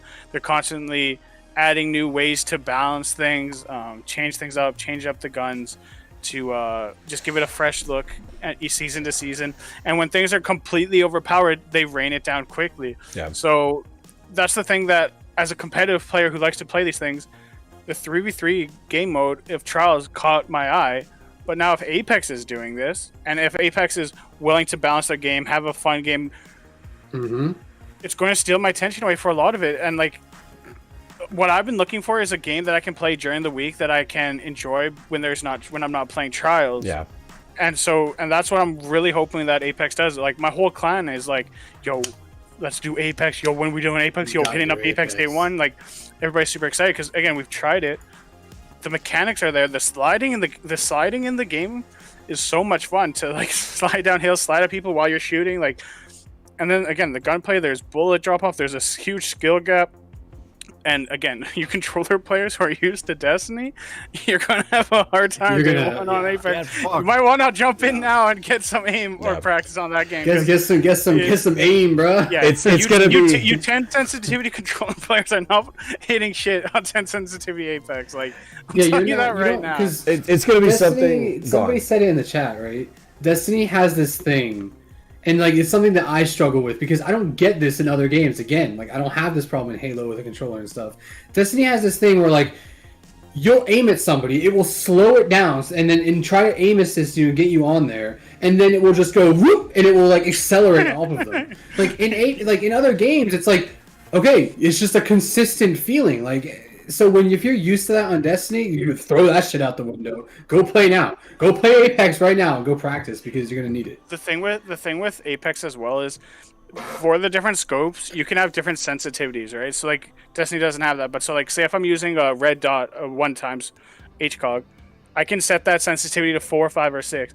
If I'm using a 2 times, I can set that to whatever, right? And so on to like 4x and like 6x with snipers. I can change the different sensitivities. So each gun you have, you potentially can change your sensitivity on them, and it's a much more competitive driven game. And again, that's why I'm just so hyped about, because I wanted something like this when Apex first came out, and now they brought it out, and like I'm super excited for it. So Yeah, it's going to be something we're going to try here. I can't guarantee that I'm going to love it, like it, or continue to play it. There's definitely PvP games I want to incorporate on this channel in the long run.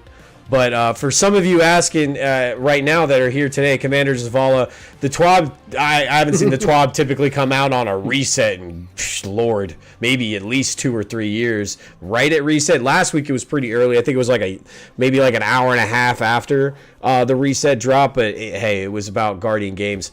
Yeah, I think we're all hoping they fix transmog. I've been looking at Twitter while we've been talking about Apex because the two community managers are flirting with each other, so I figured they're about to drop did it you see that the German any one second. got fired? I The one that was not. I thought basically, he I'm quit. surprised. He got fired. I don't know. This is a I don't, bro. I don't It know. makes He was sense there to for me. a year. It makes Yeah, he was sense the to me only that he got non-PC fired, dude yeah. at the company. PC Yeah. principal fired him. He I'm even pretty sure. made fun of one of the posts that they made because they didn't use the right spelling or something, like publicly on his CM account. I think no, it like, was everybody, the way the Zavala everybody spoke, yeah. who didn't take crap from Bungie's other CMs, like this guy, and suddenly he's like gone. I don't know. Yeah, I'm sad he's gone. I'm sad. It feels a bit can- weird. I can believe that he was fired for sure. He wasn't he wasn't like the other guys. we're talking about Maurice Serjav, right? That's the guy. Maurice, yeah. Yeah, I don't know how to say his name. I'm gonna assume that they're. Hopefully, this guy's just off to bigger and better things, kind of like how what Deej was. But I don't know. It seems like he's trying to get out of a sinking ship. Yeah. But commanders of all, they listen to the community, so there's a chance. I'm not gonna call that out. I think there's some things. No, that can't Yeah.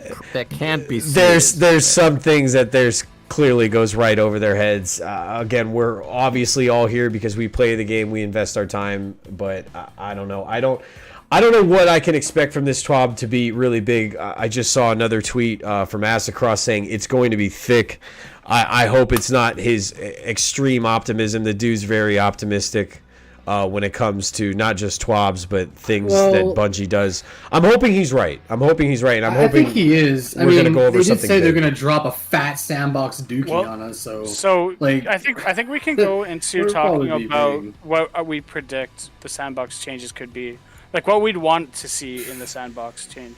Like for me personally, so right now we know that they're bringing down 120s. What I would like to see is again another stasis nerf. For stasis, you gotta rain down. Yes, you slow us. I don't want to be slowed. If I'm hitting my shots, let me hit my shots. Why is there RNG of me hitting my shots on the player? So that would be step one. The time of being slowed by the hunter shurikens should also go down a bit. And also the wall bounces from the hunter. And again, I'm a hunter main, so like anybody's like, oh, you're just hitting hunter. I'm a hunter main. I play 95% Hunter. Whenever my team is like, "Yo, Faded, he's one shot," I have another character. I have Warlock. So when my teammates are like, "Yo," I play top tree Dawn in sweats, but when my teammates are like, "Oh, Faded, he's one shot," I just throw a shuriken off the wall, 90% hit rate, they're dead, right? Like it's absolutely ludicrous. Another thing, all freezes should be like under a second, and they should all be like the cold snap, because there's still freezes, except for I guess supers. But I was gonna say, yeah, there's still freezes in the game that are 5 seconds long. Like I think like the Titan freeze when all you the melee. Warlock ones. Yeah, if you hit him with the glacial nade as well. Yeah, so like Glacial Nade, Dustfield, Warlock melee are all still 5 so seconds. all those ones should be brought in line to the other freezes, except for the super freezes should stay to where they are, because supers are supposed to be. Like I honestly personally think freezes should be only supers, but if they're not willing to do that, then at least make it so that all the non-super freezes are lowered. For gun meta, I think the 120 nerfs are going to be good. They're still going to be very viable. Rapid hit pulse rifles should have an increase in stability and a little bit more aim assist maybe on controller, but something just to like bring them up just a little bit, because right now they would be good, but the problem is there's only one. the Time Warner Spire, but there's only a when rapid hit pulse rifle. when there's more, bring those or in. legendary. The reason those ones or that one isn't being used is because of the 120s mainly, and also because of its stability is kind of whack. And then also nerf guns like Bastion a bit, nerf a little bit the Le Monarch damage, because the Le Monarch right now has been the most annoying gun to me just playing, because you're using a 120 but they just tag you once, you're done. And then the last two things I would have changed is the DMT on PC is absolutely disgusting. There's no guns that compete with it. 120s do not compete with it. 140s don't even compete with it. Like it's absolutely ludicrous. And then also like they gotta tone down all the 2-tapping off the 120s, like the empowering rifts, the rampage, the like all the damage buff. Like Eugene makes a point with the dust fields. Now it takes forever to slow someone in a dust field. It does, it does. But it still happens. I'm just saying, like when I guess you're you gotta slowed, find some way to balance out the other one. Yeah, I'm just saying, like when you're slowed, you should not have accuracy debuffs. Like it's already like there's still an insane list. Like you can't reload fast, you can't swap fast. Like if somebody slows you and then rushes you with a shotgun, you cannot, even with quick draw, you cannot pull out your shotgun fast enough. Like every time you're slowed, a good player will kill you. You cannot do anything versus that good player or even average player when you're slowed. A slow should not be a free kill. A slow should be literally that you're slowed, that's it, and move on. Right? The only and I know you guys are probably going to tease me for it. The only thing I think Stasis needs fixing now is Whisper of Durance needs to maybe be dropped about a second or half a second. I think that. Which one is the Whisper Durance? Is that it extends the length? Extends the length of slows. I think that one is where it probably shines the most in terms of what you're saying. The extended length of it. Like I said, you guys are probably going to tease me for it. I've adapted to each stasis nerf each and every time, and my game has not changed. I am still throwing the nades, and I'm still shatter diving, as Light Leap made fun of earlier. But I'm still doing it at an effective rate where I'm not cheesing it like how people were doing it that very first week where you were getting mapped by those walls. I triple kills with that the first week. A lot of people were, and you were wiping teams, and I'm still able to do what I'm able to do even prior to that. So I don't know. I'm a little bit biased when it comes to stasis nerfs. I think it's at probably a better state than it's ever been.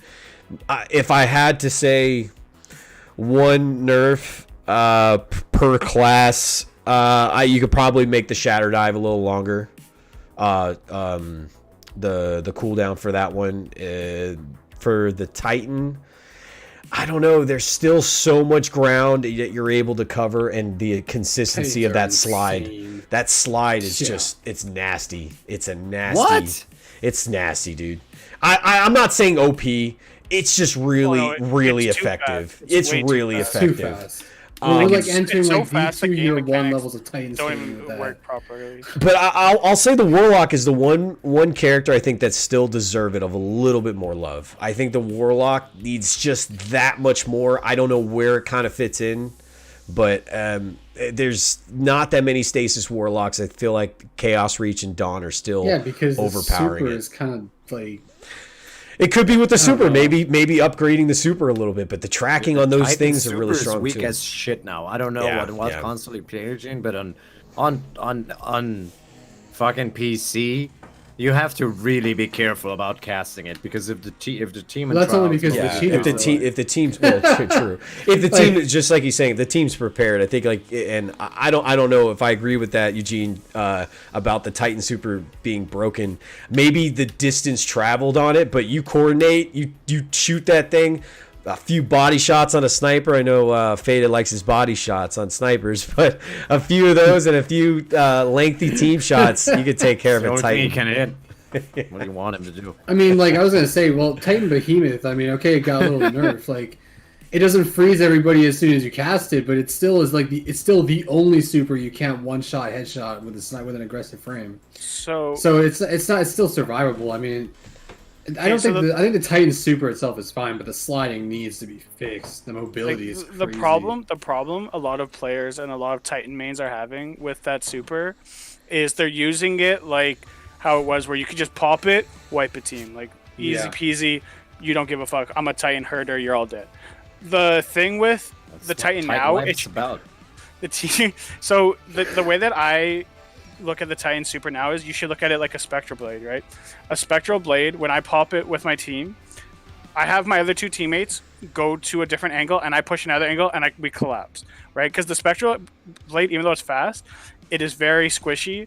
The Titan Behemoth is a little bit less squishy, but if you coordinate with your team, the Behemoth will be very effective. The problem is the way people are playing with Behemoth for the most part now is you have the Behemoth go first, you have your teammates behind, and you all push together. Then the Behemoth gets team shot, and now you have a team. No, I agree, but that's what a super should be. Right? No, and that's what I'm saying. It's in a good spot right now. I think it's in a good spot. The problem I have with the Titan class right now is how fast the Titan is, along with Titan Ramparts, ruining trials. Like the only way you can legitimately beat cheaters if you're on triple Titans, and you're shooting behind that. That should tell you how insane that exotic is, because having a shield in front of you they can just shoot through freely while looking. Once they take out 3-peek out of the game, that's going to be like so uncomfortable. But also on some maps, just like the speed of how a Titan can go like 40 meters in the span of a second and a half. That's an insane. And the melee also just can kill you. Like, it's sped up the class way too much. They're supposed to be big, bulky, plant my shield, this is my ground, come at me. Not, I'm gonna fly across the map at you sliding, meleeing through like the a air. fucking race car. Yeah, like, you can hear the engine rev up and fly. Yeah, exactly. You're just fucking jealous because other classes have movement abilities, man. Like, I have to wear Hunter's stoppies, ever and done. your slide's 2 times better than mine and fast. Like, when Titans slide, their legs go because the game can't register how fast they're going. So when Titans it's slide, like, their legs I'm don't like, even is he move. lagging? They They're like, literally no, just that go shit's like. game broken. Like, It's yeah, crazy. no, it's crazy. no, but like, slow it again.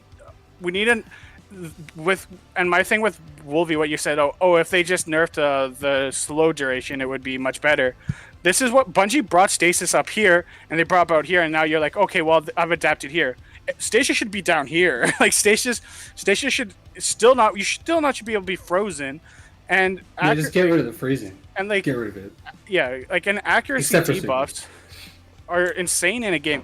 Like, if I'm slowed and there's been times a guy's been 2 meters in front of me, I put it in his chest, miss all my shots. My teammate's like, Faded, why'd you miss? I'm like, bro, I was slowed. They're like, makes sense. It's like, no, it doesn't make sense. They should not be in a first-person shooter game. I should not miss shots that I still hit while slowed because of RNG.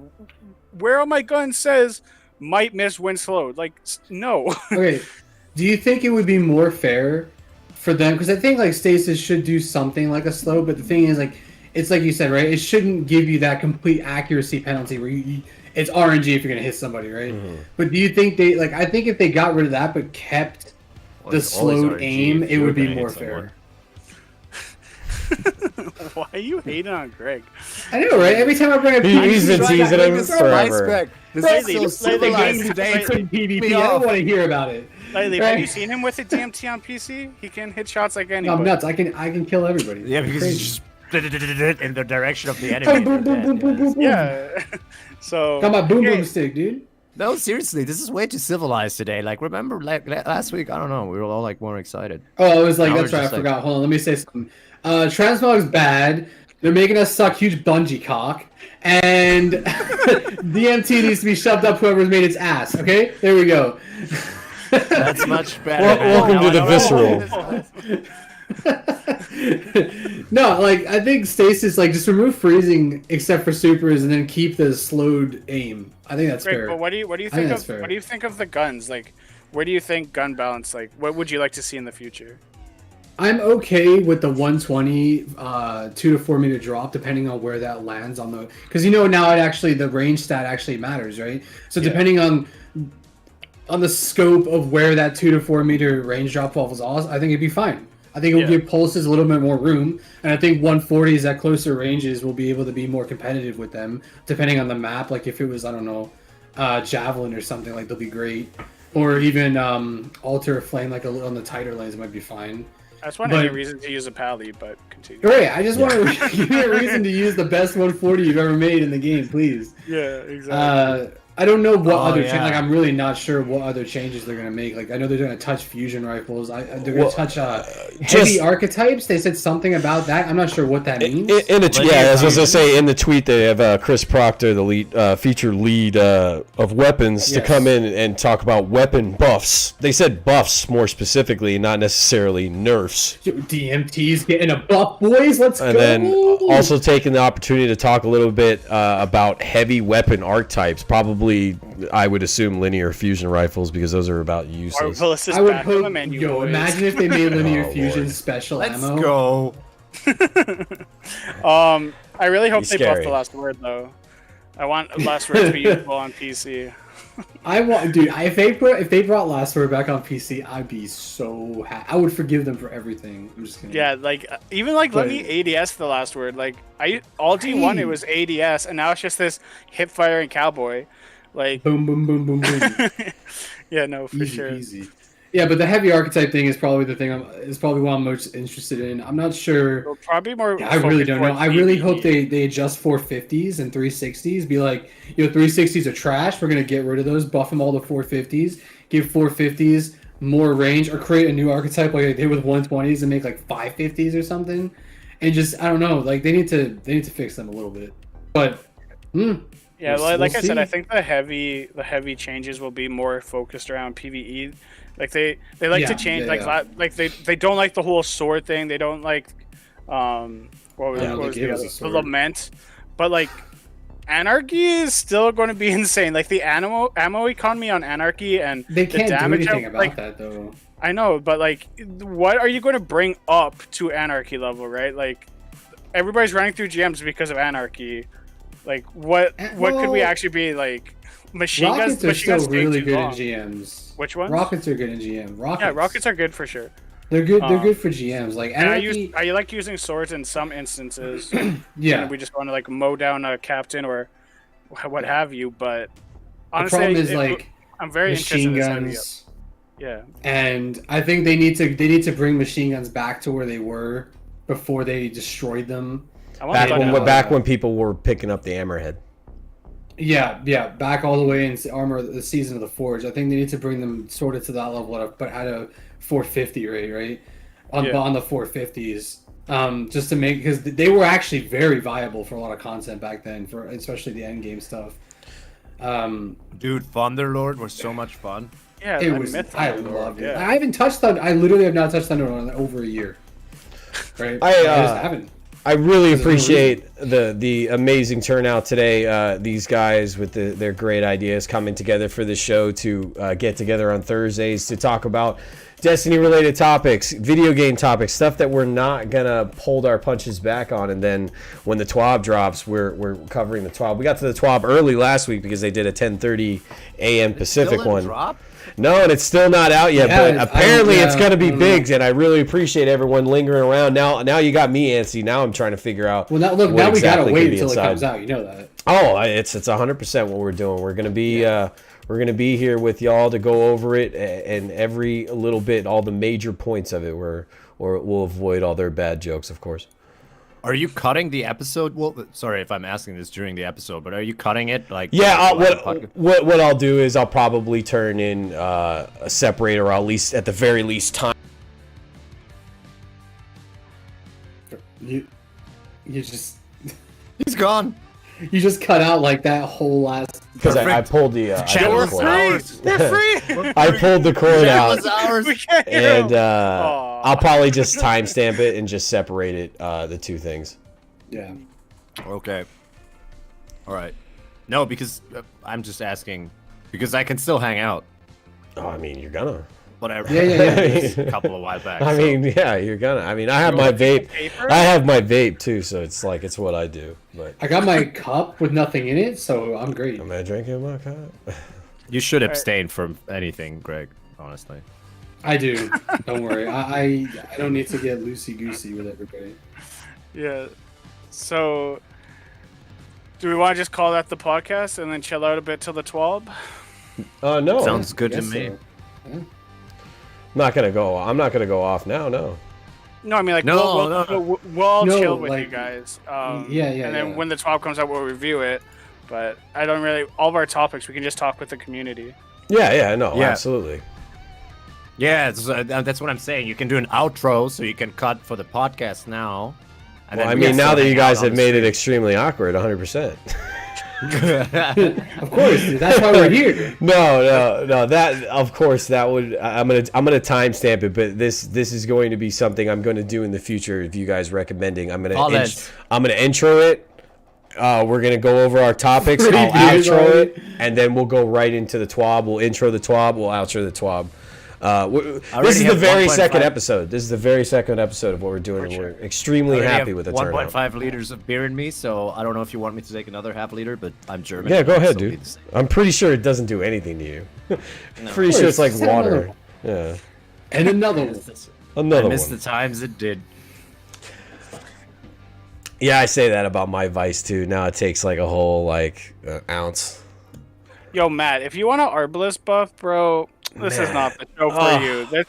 This is not the show for What do you Matt. mean? Bro, I miss my Matt Arby's. pays the champion miss my tier Arby's. 3 service just to say that to me. Oh, Matt. Matt. The Arbalest was the most egregious gun I've played against before Queenbreaker's bow, and there were people who would have 4.0 KDs in trials because they're sliding around with an Arbalest. What? So, Greg, if you had an Arbalest, you'd still be a 0.5. But like actual decent. I'm not even a 0.5 now. What you mean? Bro, everybody's hating on me, dude. This guy just said in the chat I need to be shot. Oh, I thought he. Okay, I misread that. I thought he said I need to be shot for every decision Bungie makes. I'm down with that option too, bro. No, Matt, No. I know you're trolling. I'm And messing he with said you, I bud. need to take a shot for every bad decision, or for every decision. Of course, Fuzzy, Okay. you got to do the That whole ounce. makes That's a how I'm little able to do sense. a Greater Rift 115. You do the whole ounce. Bro, I think I'll Go just- The I'll have name to- of the podcast is Shit Show. At Wait, least that's our channel. that's something we should take a second to figure out what we should call this collective. Zubair's he's really interested to Mom, shut the fuck up. I'm live streaming. But I don't know if we can go with that one. I've heard some good stuff. People have recommended things that are related to the Coliseum name, the Gauntlet and stuff like that. But I like those, don't get me wrong, but I wanted to have your guys say more so, and along with the suggestions of the community, because this has been a collective kind of endeavor, and I want that name to kind of be an imprint of everyone that's a part of it. So we're still trying to think about a name. I don't know if you guys have thought about any suggestions. My favorite suggestion is the Three Little Piggies on the Big Bad Wolfie, but that's just me. That's a pretty good one. I like that. Like, but I Who don't know. you I'm calling not a a piggy. Bro, you're my little piggy. I stuff you all. Just kidding. Oh my god. He wraps you up, tucks you in the blanket. Yeah. Don't disclose that secret on stream, man. Sorry. I don't know. For names, like. Greg, could don't be- be so embarrassed. You watch. Oh, I help. What do you mean? So, Krebsby Gaming, you had a bunch of good ideas when Wolvie was streaming yesterday. If you could say some of those again, we could discuss those as well. But yeah, like, I don't know, it needs like to be a name that's like symbolic of us, symbolic of our real talk nature, of our just Yeah, and it boys doesn't have to be at- Destiny related because Just call this it pouring conversation one out. will be talking about a bunch of different things in relation to PvP and even PvE in that most Rat video Pack. games. Yeah, Rat that's Pack. too much me. That's too much me, you know. Rat Pack. That's too much me. Bro, I will never put on a Rat King. Don't have me. There's only like two people I know that run it as much as me. Yeah. I like Rat King when I run strikes with it.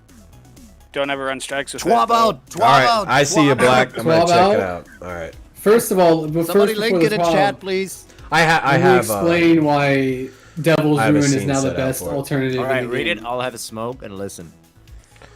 Just Faded have it, loves Wolvie? when you read the TWAB to him, by the way. Yeah, I know. Yeah. Will that. somebody It's- somebody DM it to us? Okay, cool. You got it. I have it. There it is. Oh, the Krebsy. scroll Send bar it- looks small. Send it to me Scroll so I bar can looks pull it. small. Send it I'm to me gonna so I read can it on my pull phone.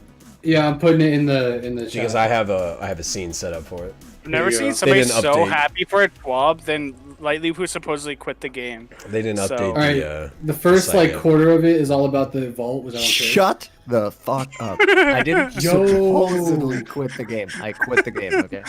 My All little right, piggy, well, you need to we're get right about stuffing one later. thing with the heavy Hold, weapons. just wait, dude.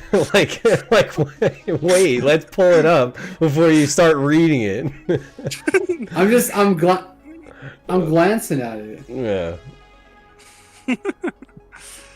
All right, I got to the movie of the week part. I'm done. Just kidding. Right. All right. I'm pulling it up right now. Ooh.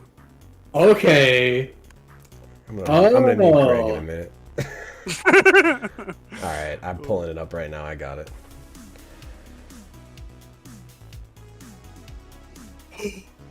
Oh my god! If he gasps one more time, I'm gonna lose. Charles walked good. I'm just kidding. I don't know. Can someone send me the link on Discord, please? Oh shit. I have it. I have it. I'm Wait. setting my Please. scene right now. Can you? All right, thank you. Go. Okay. That's kind of interesting now. Craig, you're getting ahead of Wolvie. He's getting ahead of the world right now. On God, bro. He can't. He's like a kid on Christmas. Can't just wait a second. Yes, you see. Can't how wait you for- guys are can't Can't reacting? wait for the parents to get the video recorder out.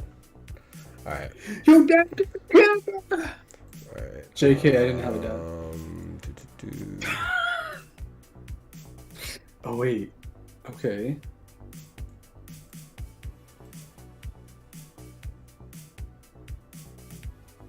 Okay, whatever. This is dumb. Great. Dude, I'm serious. Can somebody link it? Because it's not up on I the put website. it. I put it in the first class lounge. Oh, I linked it. thank you. You're welcome. There's a lot. This is beefy. This is beefy. Oh my days. I don't know why it takes so long for them to put it on their damn website. I don't know either. Well, it's updated across different servers, right? That's why people can get Oh, it. I'm before. looking The I'm looking- website should be the first fucking place it goes. I'm looking at it on budgie.net. It's not Okay. there yet. I have it. I can. Oh, I mean, I was there. Just Reading, reset it. It's all right. I got it up right now. All right, I got a lot to say about some of this, yeah, for sure. All right, let's catch up, everybody, because you just went through the whole TWAB. No, I was just skimming it, and now I'm like actually reading it from the start. All right, I'm ignoring all of Vlog stuff, though. I don't care about that. It's all about world's first, whatever. all right, let's get into it. Season of the Chosen is starting to wind down, and we are preparing to transition into Season of Redacted. While things are winding down, many of you are still on the path to finish your seasonal challenge, yada yada. While some activities have come and gone, Yada yada. Complete challenge that require you longer than next week. Double Infamy will help many of you finish up the Infamy challenge. Guardians can now complete the final seasonal challenge week as part of the Bungie rewards. You can redeem the free Thrill of the Chase emblem as you complete the Master of All Triumph. There's that emblem.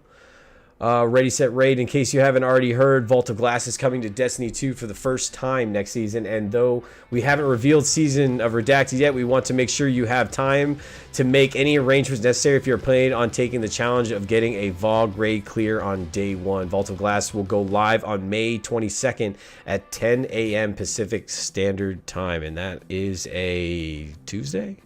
No, that's a Saturday. Saturday. Right in the middle of trials. Good. Wow. Yeah, it's lousy. Oh, no. Yeah. What do you mean? Oh, no. But the first one wasn't during trials. First of those, bye. I mean, I'm going to do it because it's Saturday, at least first, Friday. But day one. Yeah, we're going to do an SNTR. But, yeah, Friday, I'll just have to get my first fall summer.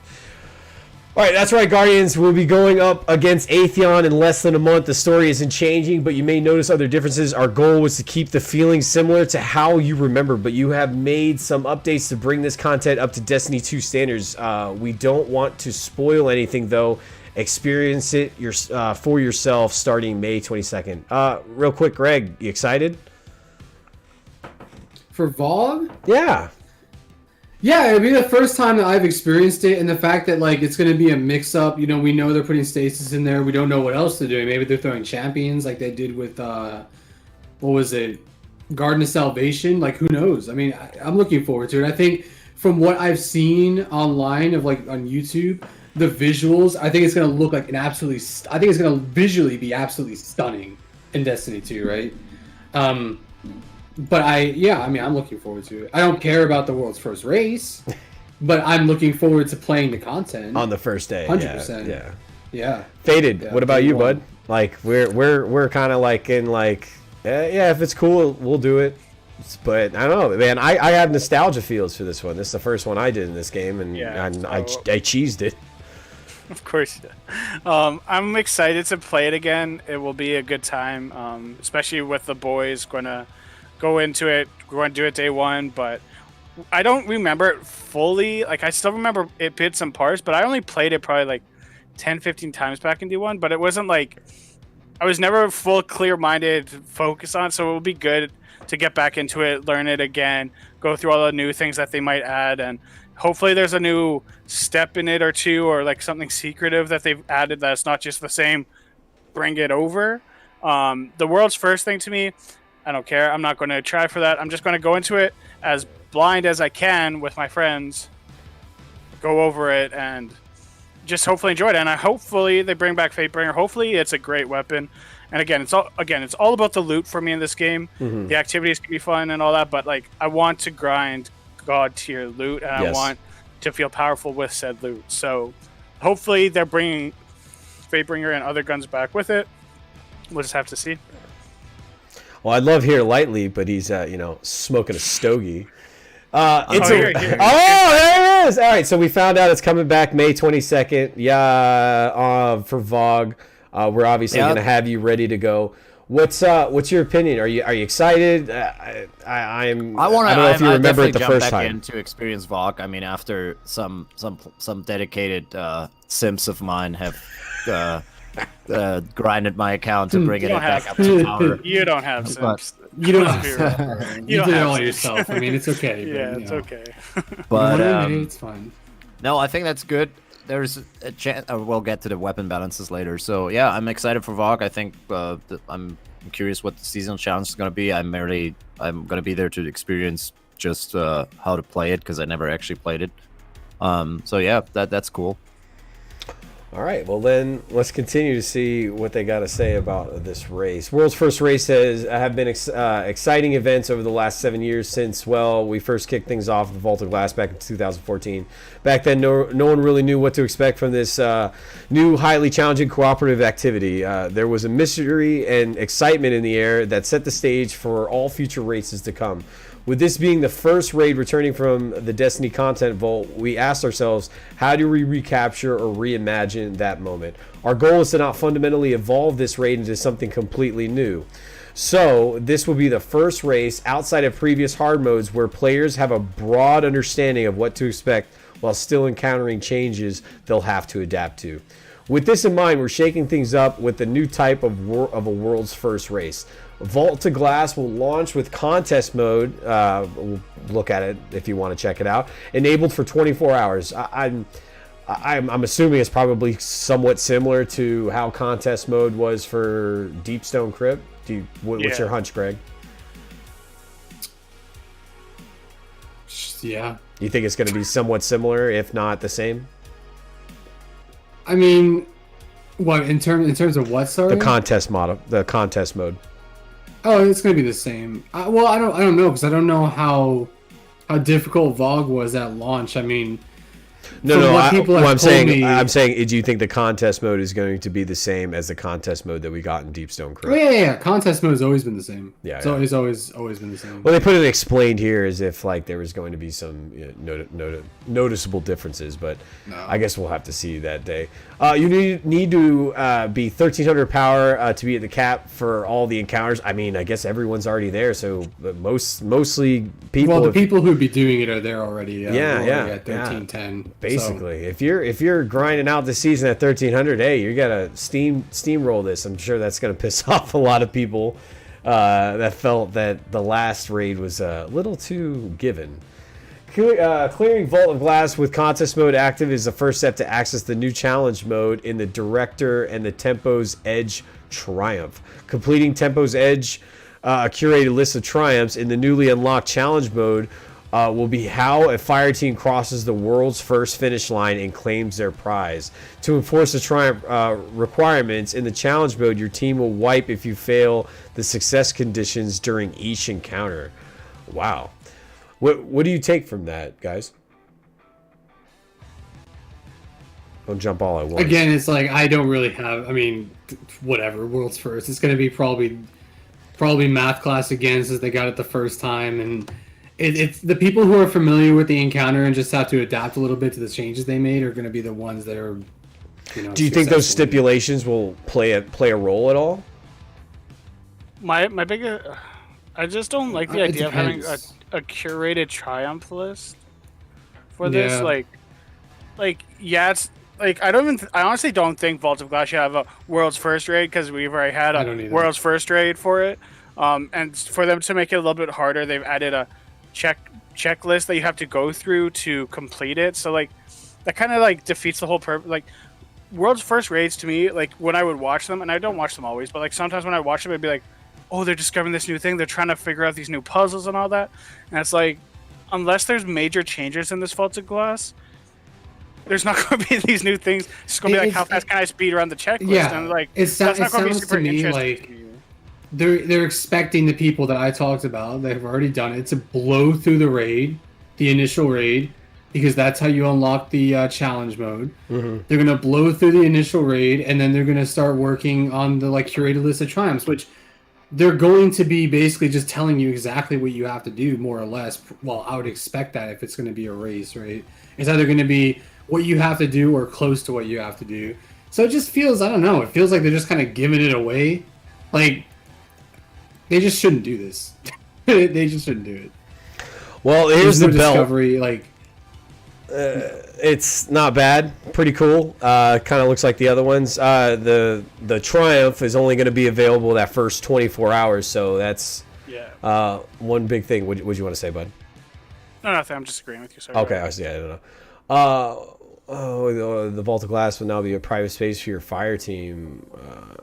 So don't expect any backup from wandering guardians. Won't be able to abandon this mission and explore Venus as a town. Oh, okay. So so then I guess that just kind of confirms that we're not going to Venus. Well, that and there's going to be a big enemy encounter at the beginning as well. I wonder where we're going to enter from. What do you guys think? Nessus or Europa? Glassway, okay. Glassway. Okay. Yeah. So we're going to enter for Europa. Pretty dope. Linear. This one looks about linear. Heavy weapon roll. Chris Proctor says, "Hello, everyone. It's great to be back. First, I want to share how we think about weapon rolls with heavy weapons in particular. We intend each weapon to excel in one or two areas, making them optimal choices in particular situations based on target type or engagement distance. For heavy weapons, this is how we intend the weapons to fill the roles of add, clear, single target damage, and burst damage." This is pretty clear indicator. Single target damage in regards to burning down a boss. Add clear, pretty self-explanatory. Burst damage. These are pretty just giving you indications on how things should work.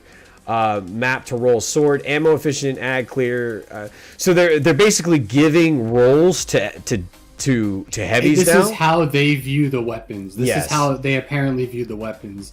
Like, so yeah, sword is ammo efficient, add clear, single target damage, secondary burst, rocket launcher. See, this to me, like, there's actually a conflict in this thing in itself. When you read later on, they're saying rocket launchers they view in a roll as burst damage and then secondary add clear, but then they're like, I don't know. Machine gun, ammo efficient, add clear, secondary. It's basically everything that we use it for, right? The only thing that I don't really agree with is linear fusions. Single target sustain damage, because, I mean, maybe that's the goal and what they aim at, but it's more used in burst. For sure. Fade, is there anything here that you're seeing that's kind of like sticking out for you, or you either, Light Leap? Is there anything in the heavy portion? No, I just skimmed it. It's hard for me to say, honestly. I think, I don't know, like, their philosophy is always interesting, I guess. But it's hard for me to wrap my head around it right now. Like, anarchy is still missing from the equation, I have the feeling. Yeah, it is, yeah. So, to me, the biggest issue was always legendary heavies are too weak, right? It makes it feel like if legendary heavies were more interesting and more powerful, that would open up space to use exotic primaries or exotic special weapons.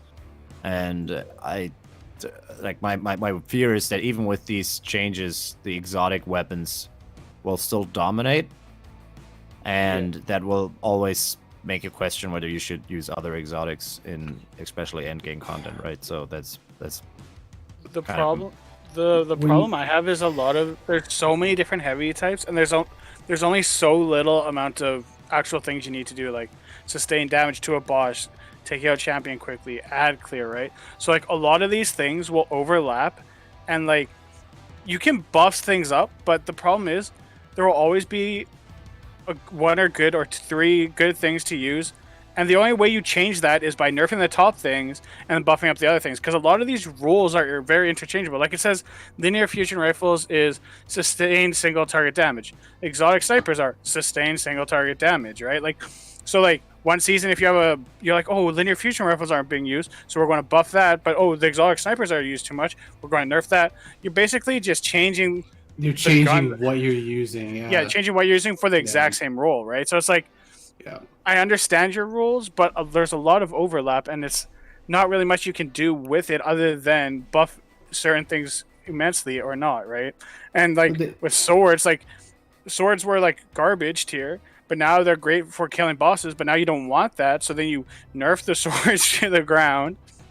You can still use them, obviously, in some They're still aspect. the best DPS for single Yeah, target. but like you keep nerfing them, and it's like, what, you're going to nerf them to the ground so that they're not usable, or they're going to be still the same thing, right? Like they're just changing up what you use from week to week to make it feel fresh, but like it's all the I'm same thing. disappointed that they're not doing anything with machine guns, and part of that disappointment also includes the fact that they vastly misunderstand what machine guns are used for, right?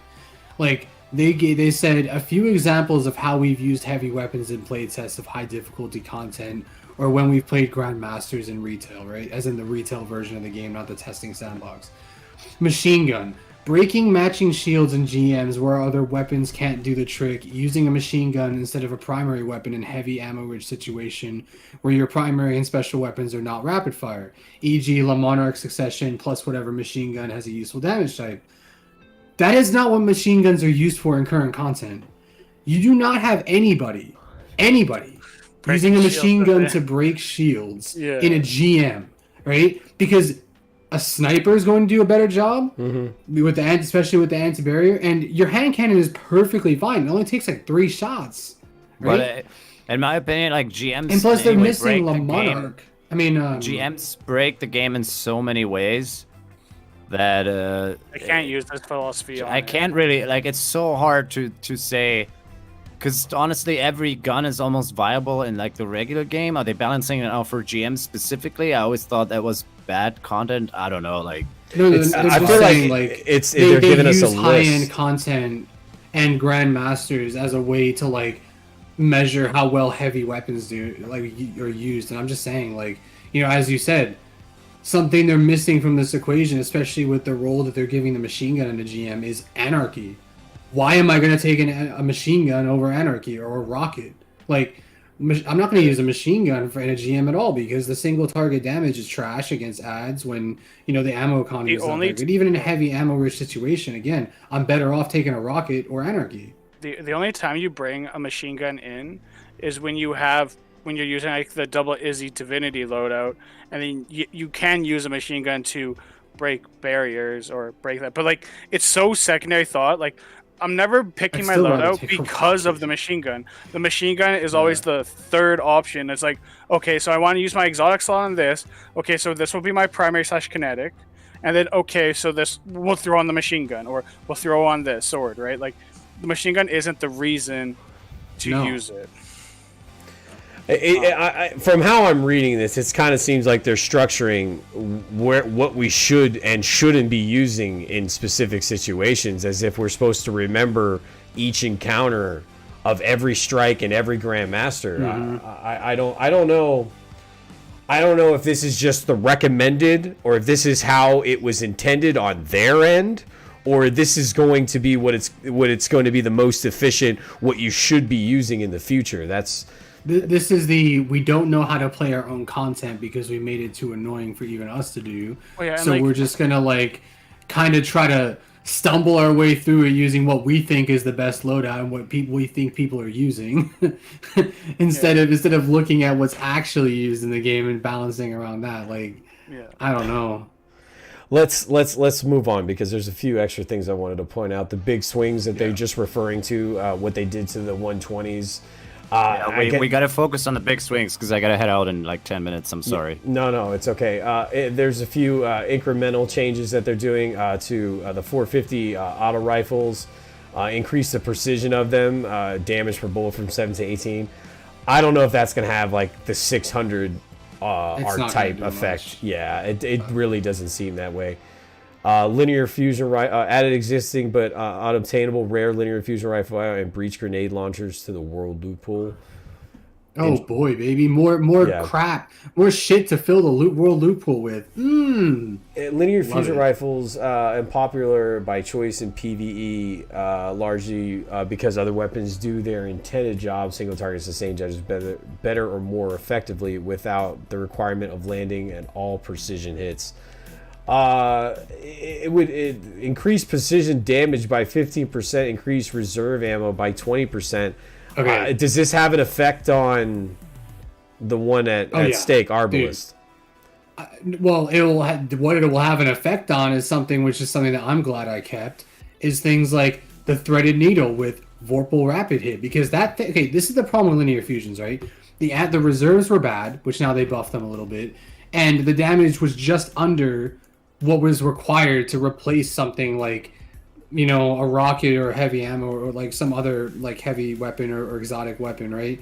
Like because you can hit like 70, 80, 90k with a linear fusion, and now this precision damage buff is going to push like the high end ones where you're running boss spec Vorpal to over 100k damage per shot, right? And with the rapid hit on there too, you're going to be going, because this is going to pretty much, I think, bring back the semi-meta that we had with Line in the Sand, where it was nobody's gonna complain, and it was a viable weapon for pretty fast takedown on bosses where you can be like, just landing those high damage sustained hits on bosses. I think it's a good change. I'm looking forward to testing out this. This is interesting. I think this gun. This kind of quells a lot of my problems with things like Glaciocasm. Increased damage, fall off, start distance for fusion rifles, no effect on 100 stat, range stat, plus 2 meters on 0 range stat. I think that will not make those guns feel as lethal from that distance. I don't know, they have a real weird way, but to increase the damage fall off start distance, that just clearly means that it's going to start falling off at a range where it's not going to one shot map you at the range that some of these things, because I'll tell you the Glaciocasm, they just told us where it has no effect and where it starts instead of telling us and where it has +2 to decipher and to decipher the linguistic nature of these TWABs. You'll go mad. So I try to fall off start. I try to pick out the stuff that I don't have to break my head in half trying to figure out. Let's move on to the perk Subsistence. No longer reduces reserve ammunition. Submachine guns now receive the same ammo fraction per takedown that auto rifles do. Was 10% like most weapons, now 17%, same as auto rifles. What do you want to say about that, Greg?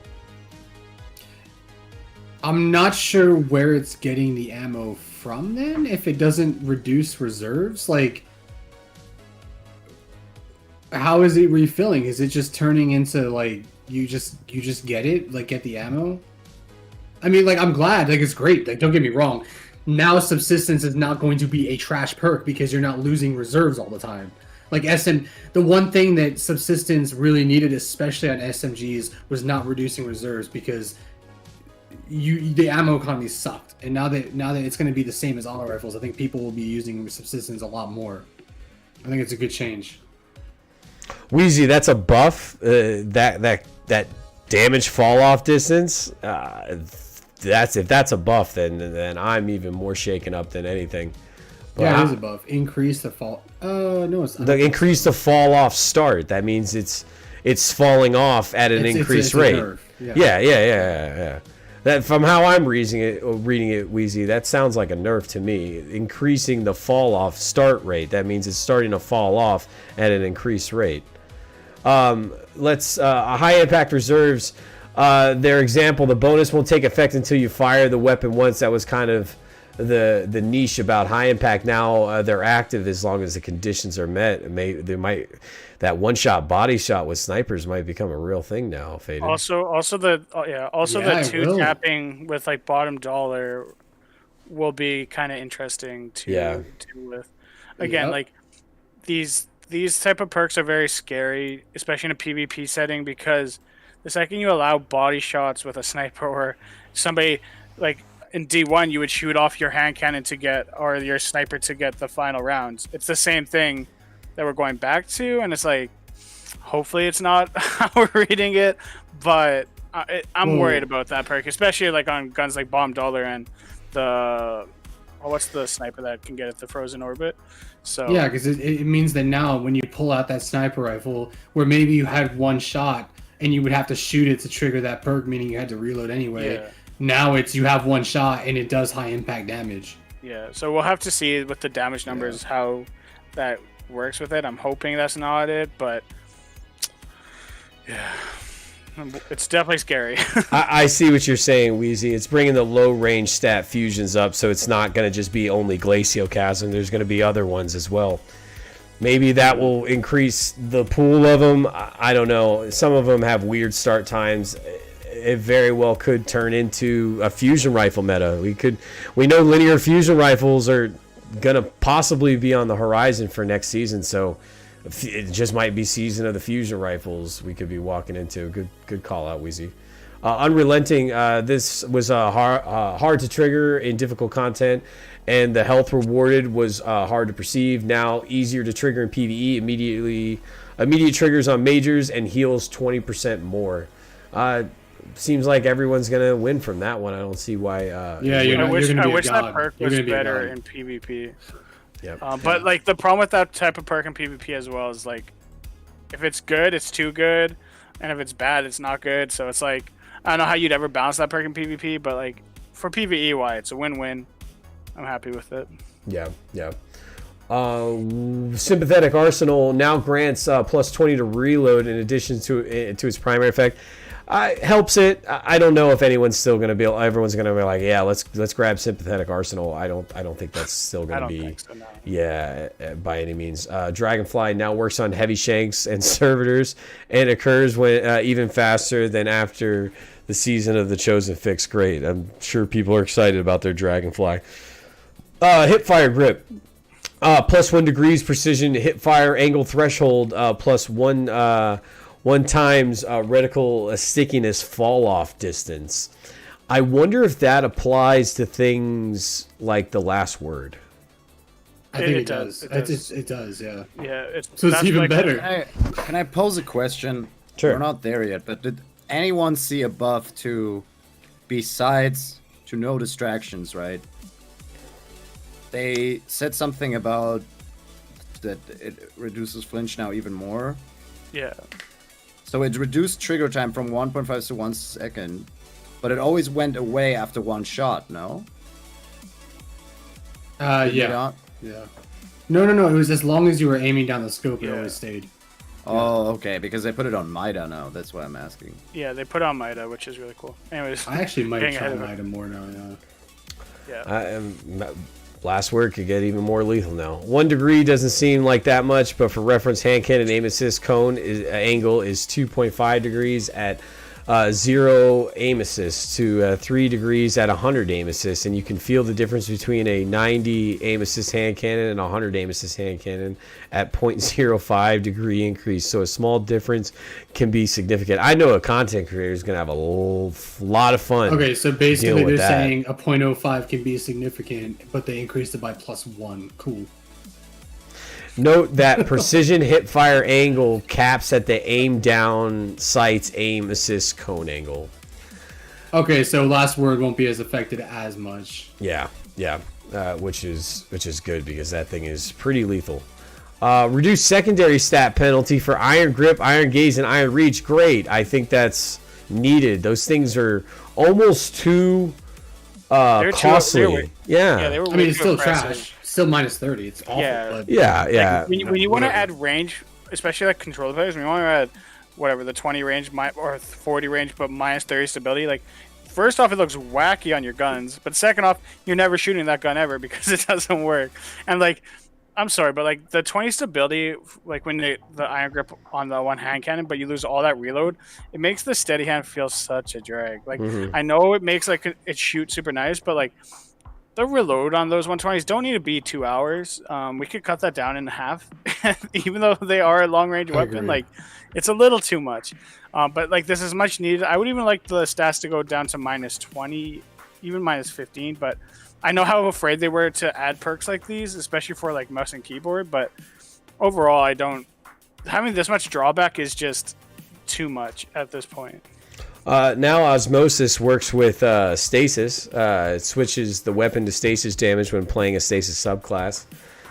Created Stasis visual effects for all weapon types that Osmosis can appear on. More coming later.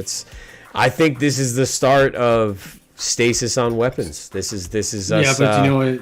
Putting There's the only doormat two out. guns they can get it. And one of them sunset, and the other one isn't available to get anymore. Yeah, I'm sure they're doing it minimally testing, probably through whatever confines they want to do it at. Yeah, sure. But do you agree that this is kind of their like field testing on stasis on weapons? I mean, I think it's catching up. Testing for their new Right.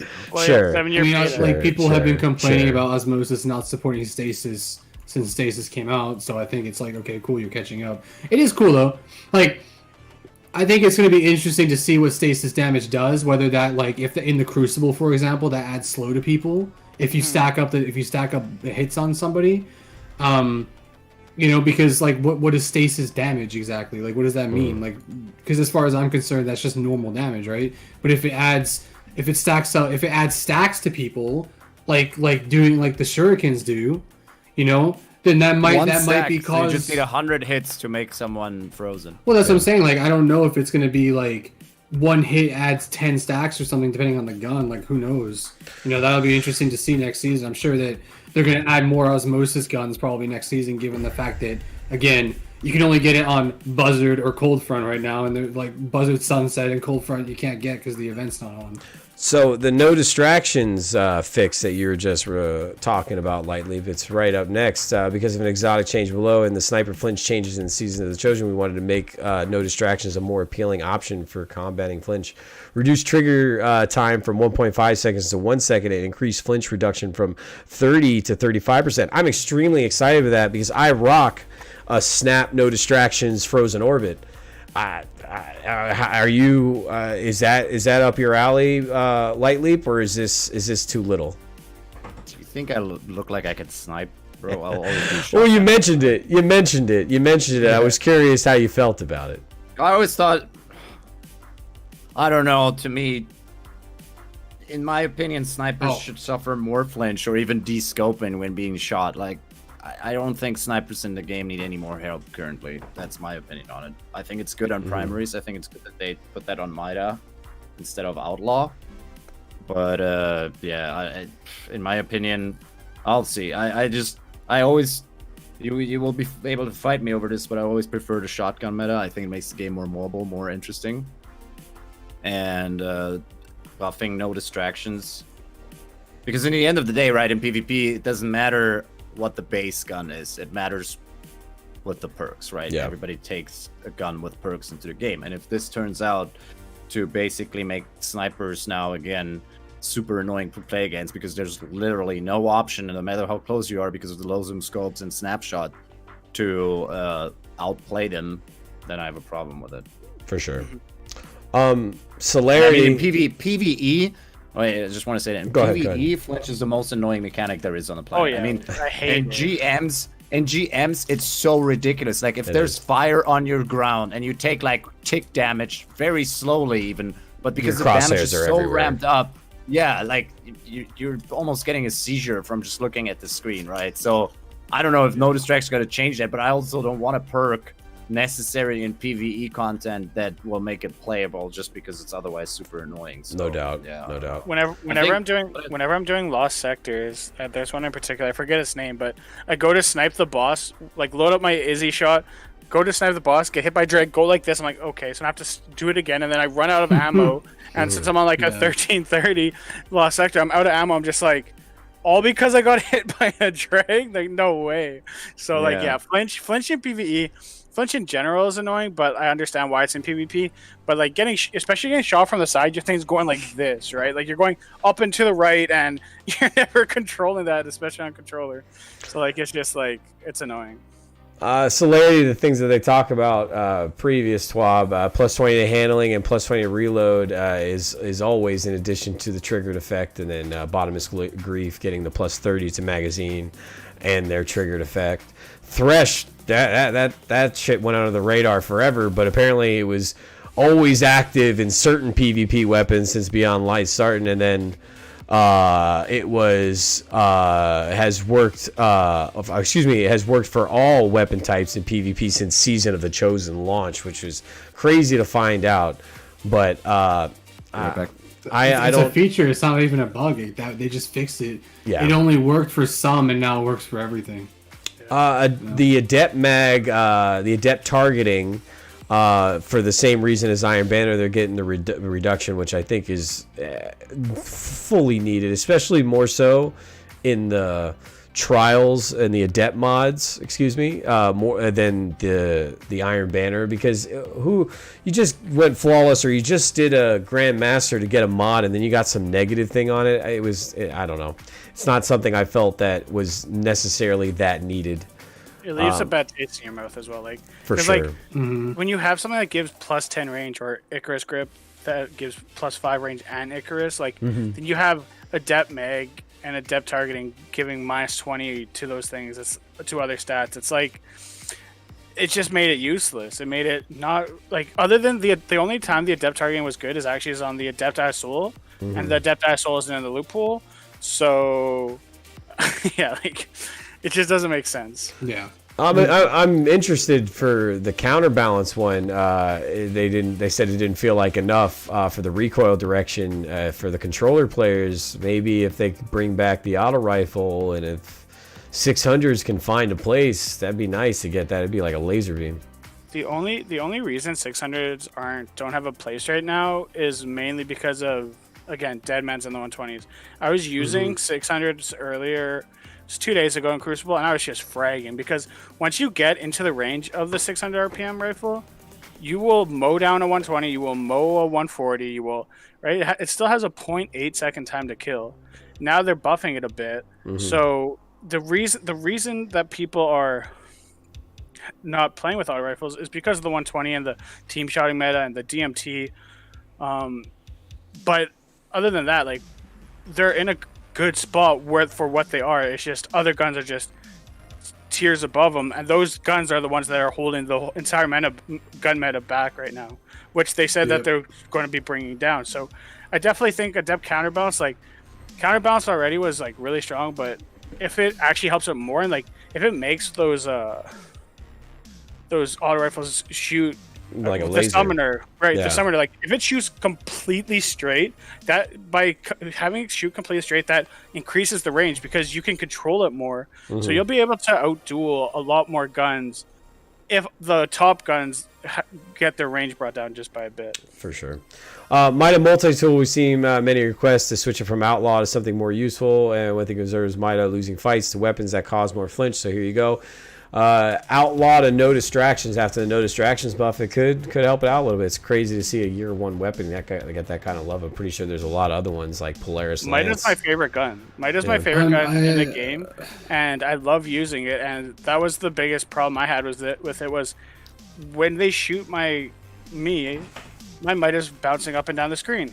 It doesn't matter how good of a shot I have. My Mida's like, and like, it still has a great time to kill. It has a good range. I use it on maps like Bannerfall in Trials because if I'm using Bacchus with Mida, it gives me the speed boost to almost that equates to Stompies, but I also get the tool aspect of Bacchus, and then Mida I can go to like long lanes like Tree Lane and shoot people in. So I'm really happy about this change. Outlaw was always a joke on it because of the catalyst. Yeah, we did. But yeah, I'm super happy. If Mida comes back or is good, you'll be seeing me rocking it. I love that gun. Man, we just lost Greg here, everybody. Sorry about that. We're gonna just shift around. Bro, why can't I move myself back in? I don't know.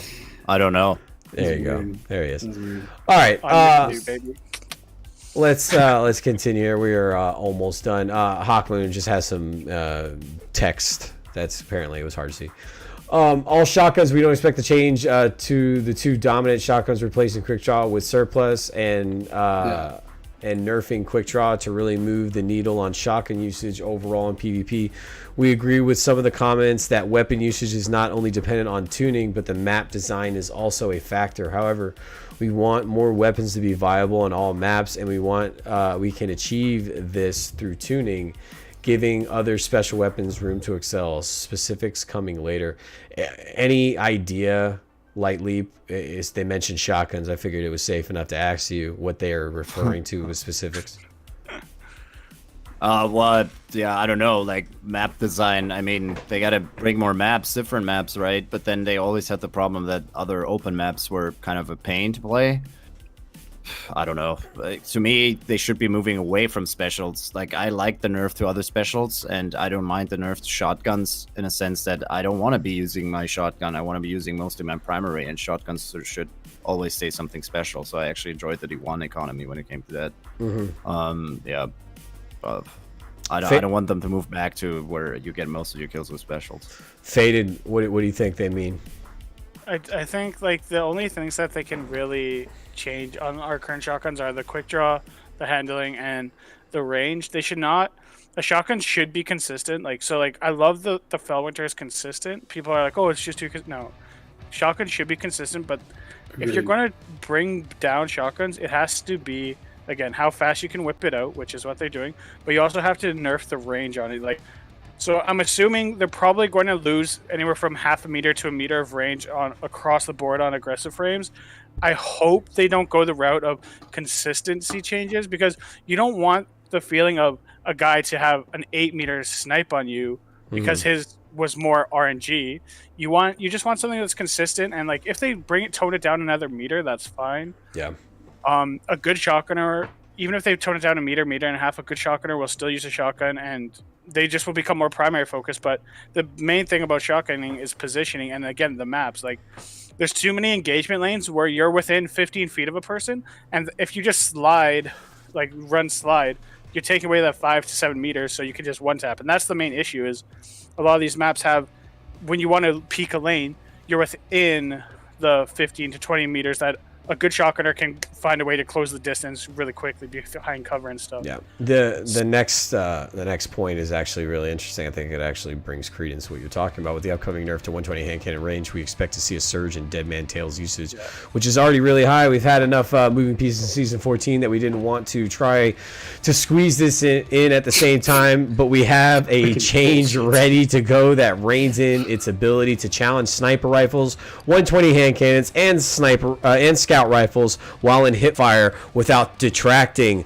from the fantasy of the weapon. I was saying this earlier. We were talking about another content creator who was on Cauldron, just jumping with their Titan, flying across the map, pecking people while hip fire. It's lethal. It's lethal on computer. So basically, we're not doing anything about it in season 14, even though we can. And we're not going to detract away from the fantasy of you can kill anybody at any range with no effort. The fantasy of what fantasy? Season, it's buy our season pass, use the gun while you can, and then in 2 months, that's when we're going to rein it in. That's basically what they're saying. They're like, if you want the fantasy of it, like they have it, they literally say that we know what change we want. They just aren't doing it just yet. They want to see how the meta plays out. We know that this is going to be even higher usage. You just want people to buy it, use the gun for another 2 months, and then you're going to nerf it. Like that's what that is telling me. But like I said, DMT will be the meta gun when it's 120. It's already, if you're on PC, it's already the meta gun. It's a little less on console and controller players because your hipfire isn't as consistent as a mouse and keyboard. But if you have a mouse and keyboard, go get a DMT. Go get your flaws real quick.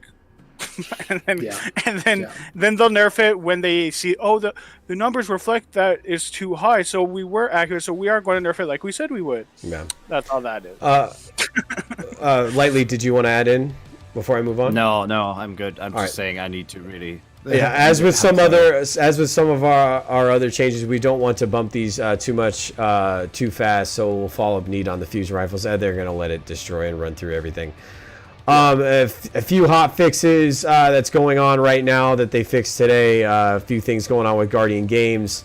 This is still going on to get a few of the track jackets and stuff like that. The weekly known issues. A few things from movies of the week. We got our art right here. This dope pictures of all. I saw that on Twitter the other day, and then this guy closes out with his jokes on the Guardian Games. But that's pretty much it. It was juicy. We got a good amount of information. I expect next week to probably finalize a lot of these other gun questions that we have. Lightly, just because you're so tired. What can you finalize from the TWAB that you read, that you skimmed through, and what were the big points that you can take away to close out? Well, I think it's my biggest takeaway from this is going to be a DMT meta. What special emerges, we'll have to see. And yeah, pretty much what Faded said. I think sometimes they just nerf stuff without realizing that there's already a way the weapon shines in, but they always balance it around the one that shines everywhere, right? And they want others to shine everywhere, and then new meta emerges. But yeah, that's all I can take away from it. Faded, what about you, bud? I'm super excited for the Mida change. Outlaw was a joke of a perk with the Catalyst, but really hyped about that. DMT on PC is going to be even worse, so have fun with that, PC players, because I'm not playing PC anymore. I'm done with that joke. The PvE changes are good. I wish there was a little bit more for PvP, but I can see where they're coming from with the bringing down the 120s and eventually the DMT. How it will, like, again, the weapons are, we have 2 tapping pulses. We have the fast rated pulses, the auto rifles are getting buffed again. So like, and 140s are in a great spot. The only thing keeping them down is the long range hand cannons and DMT. So if they're willing to change those, there's not too much that might need to be changed. But yeah, I expected a little bit more. Wanted them to talk a little bit more about stasis, obviously, but Yeah. good so far, so good. But yeah, Greg, Yeah. what about you, dude? DMT was bullshit. is bullshit and will always be. It is and always will be. Otherwise, like I'm really looking forward to actually trying out subsistence now on SMGs. I think the unrelenting is going to make you a absolute god at high level content with the right build, because it was already kind of nuts, and now that it's going to be easier to trigger and give you more health and higher level stuff, it's going to be nuts. Yeah, the Midas stuff is good. The iron grip thing is whatever. It's still going to be shit. I think the thing I'm most excited for is the osmosis changes and seeing what stasis damage does to people both in PvP and how it affects the PvE meta. Like maybe people will start actually chasing guns, because I was wrong before, by the way. I was only looking at the curator rolls. Like it does drop on Dire Promise, Seven Seraph Revolver, Guiding Sight, Blasphemy Revolver, like Succession, Escape Velocity. So we have an SMG that can get it. So it'll be interesting to see what effect that has on what people use in PvE and PvP. I mean, because if it adds slow and the stacks are like not that bad, it's gonna break PvP even more. Mm-hmm. You hit away with a hand cannon. They are now slowed and have the accuracy debuff. Like, yep, they're giving people. I don't think it's going to add slow, but Bungie's done. We'll see. Bungie brought stasis to the game, so who knows? I'm curious how high impact reserves. Because otherwise, like, gonna react. What is stasis for? Like, I mean, I know there's going to be Volg is going to have it, so maybe breaking stasis shield and Volg. For sure. I don't know. Yeah, I have iron grip on steady hand, Wheezy. That's what I run with quick draw on that one. This was another great episode 2. We're gonna get the name together. We're just gonna call it the Arena for the time being. We're gonna be back next Thursday to talk about newer topics, go over the next week's TWAB, and then whatever we got along the way. Guys, thanks again for being here. Thanks for staying up with us, Light Leap. We're you can blame go to bed now. you can blame Bungie for taking their sweet ass time for this TWAB to come out, but yeah, guys, this is all Fate's fault. If you guys got anything final comments, final things to say, now's the time. I'm excited for the balance patches. I'm hoping VOG is a lot of fun and brings us new loot. Mm-hmm. This season was really good for me. Again, rated 8 out of 10. But yeah, love the discussion. Was fun. Yeah. I'm going back to Minecraft. That's where you belong, honestly. You seem like a Minecraft player. I seem like a Minecraft Yeah, player. you can't hit anything in Destiny. Minecraft. You can catch these guys on their Discords, on their respective platforms. They're always hanging around on their Twitters as well. And we're gonna be back here tomorrow in the Crucible Coliseum playing Trials. It's Friday. We got live cards going on. So until next week with these 4 gentlemen, we'll see you guys then. Stay flawless, everybody. See you around. Peace. See you around, guys.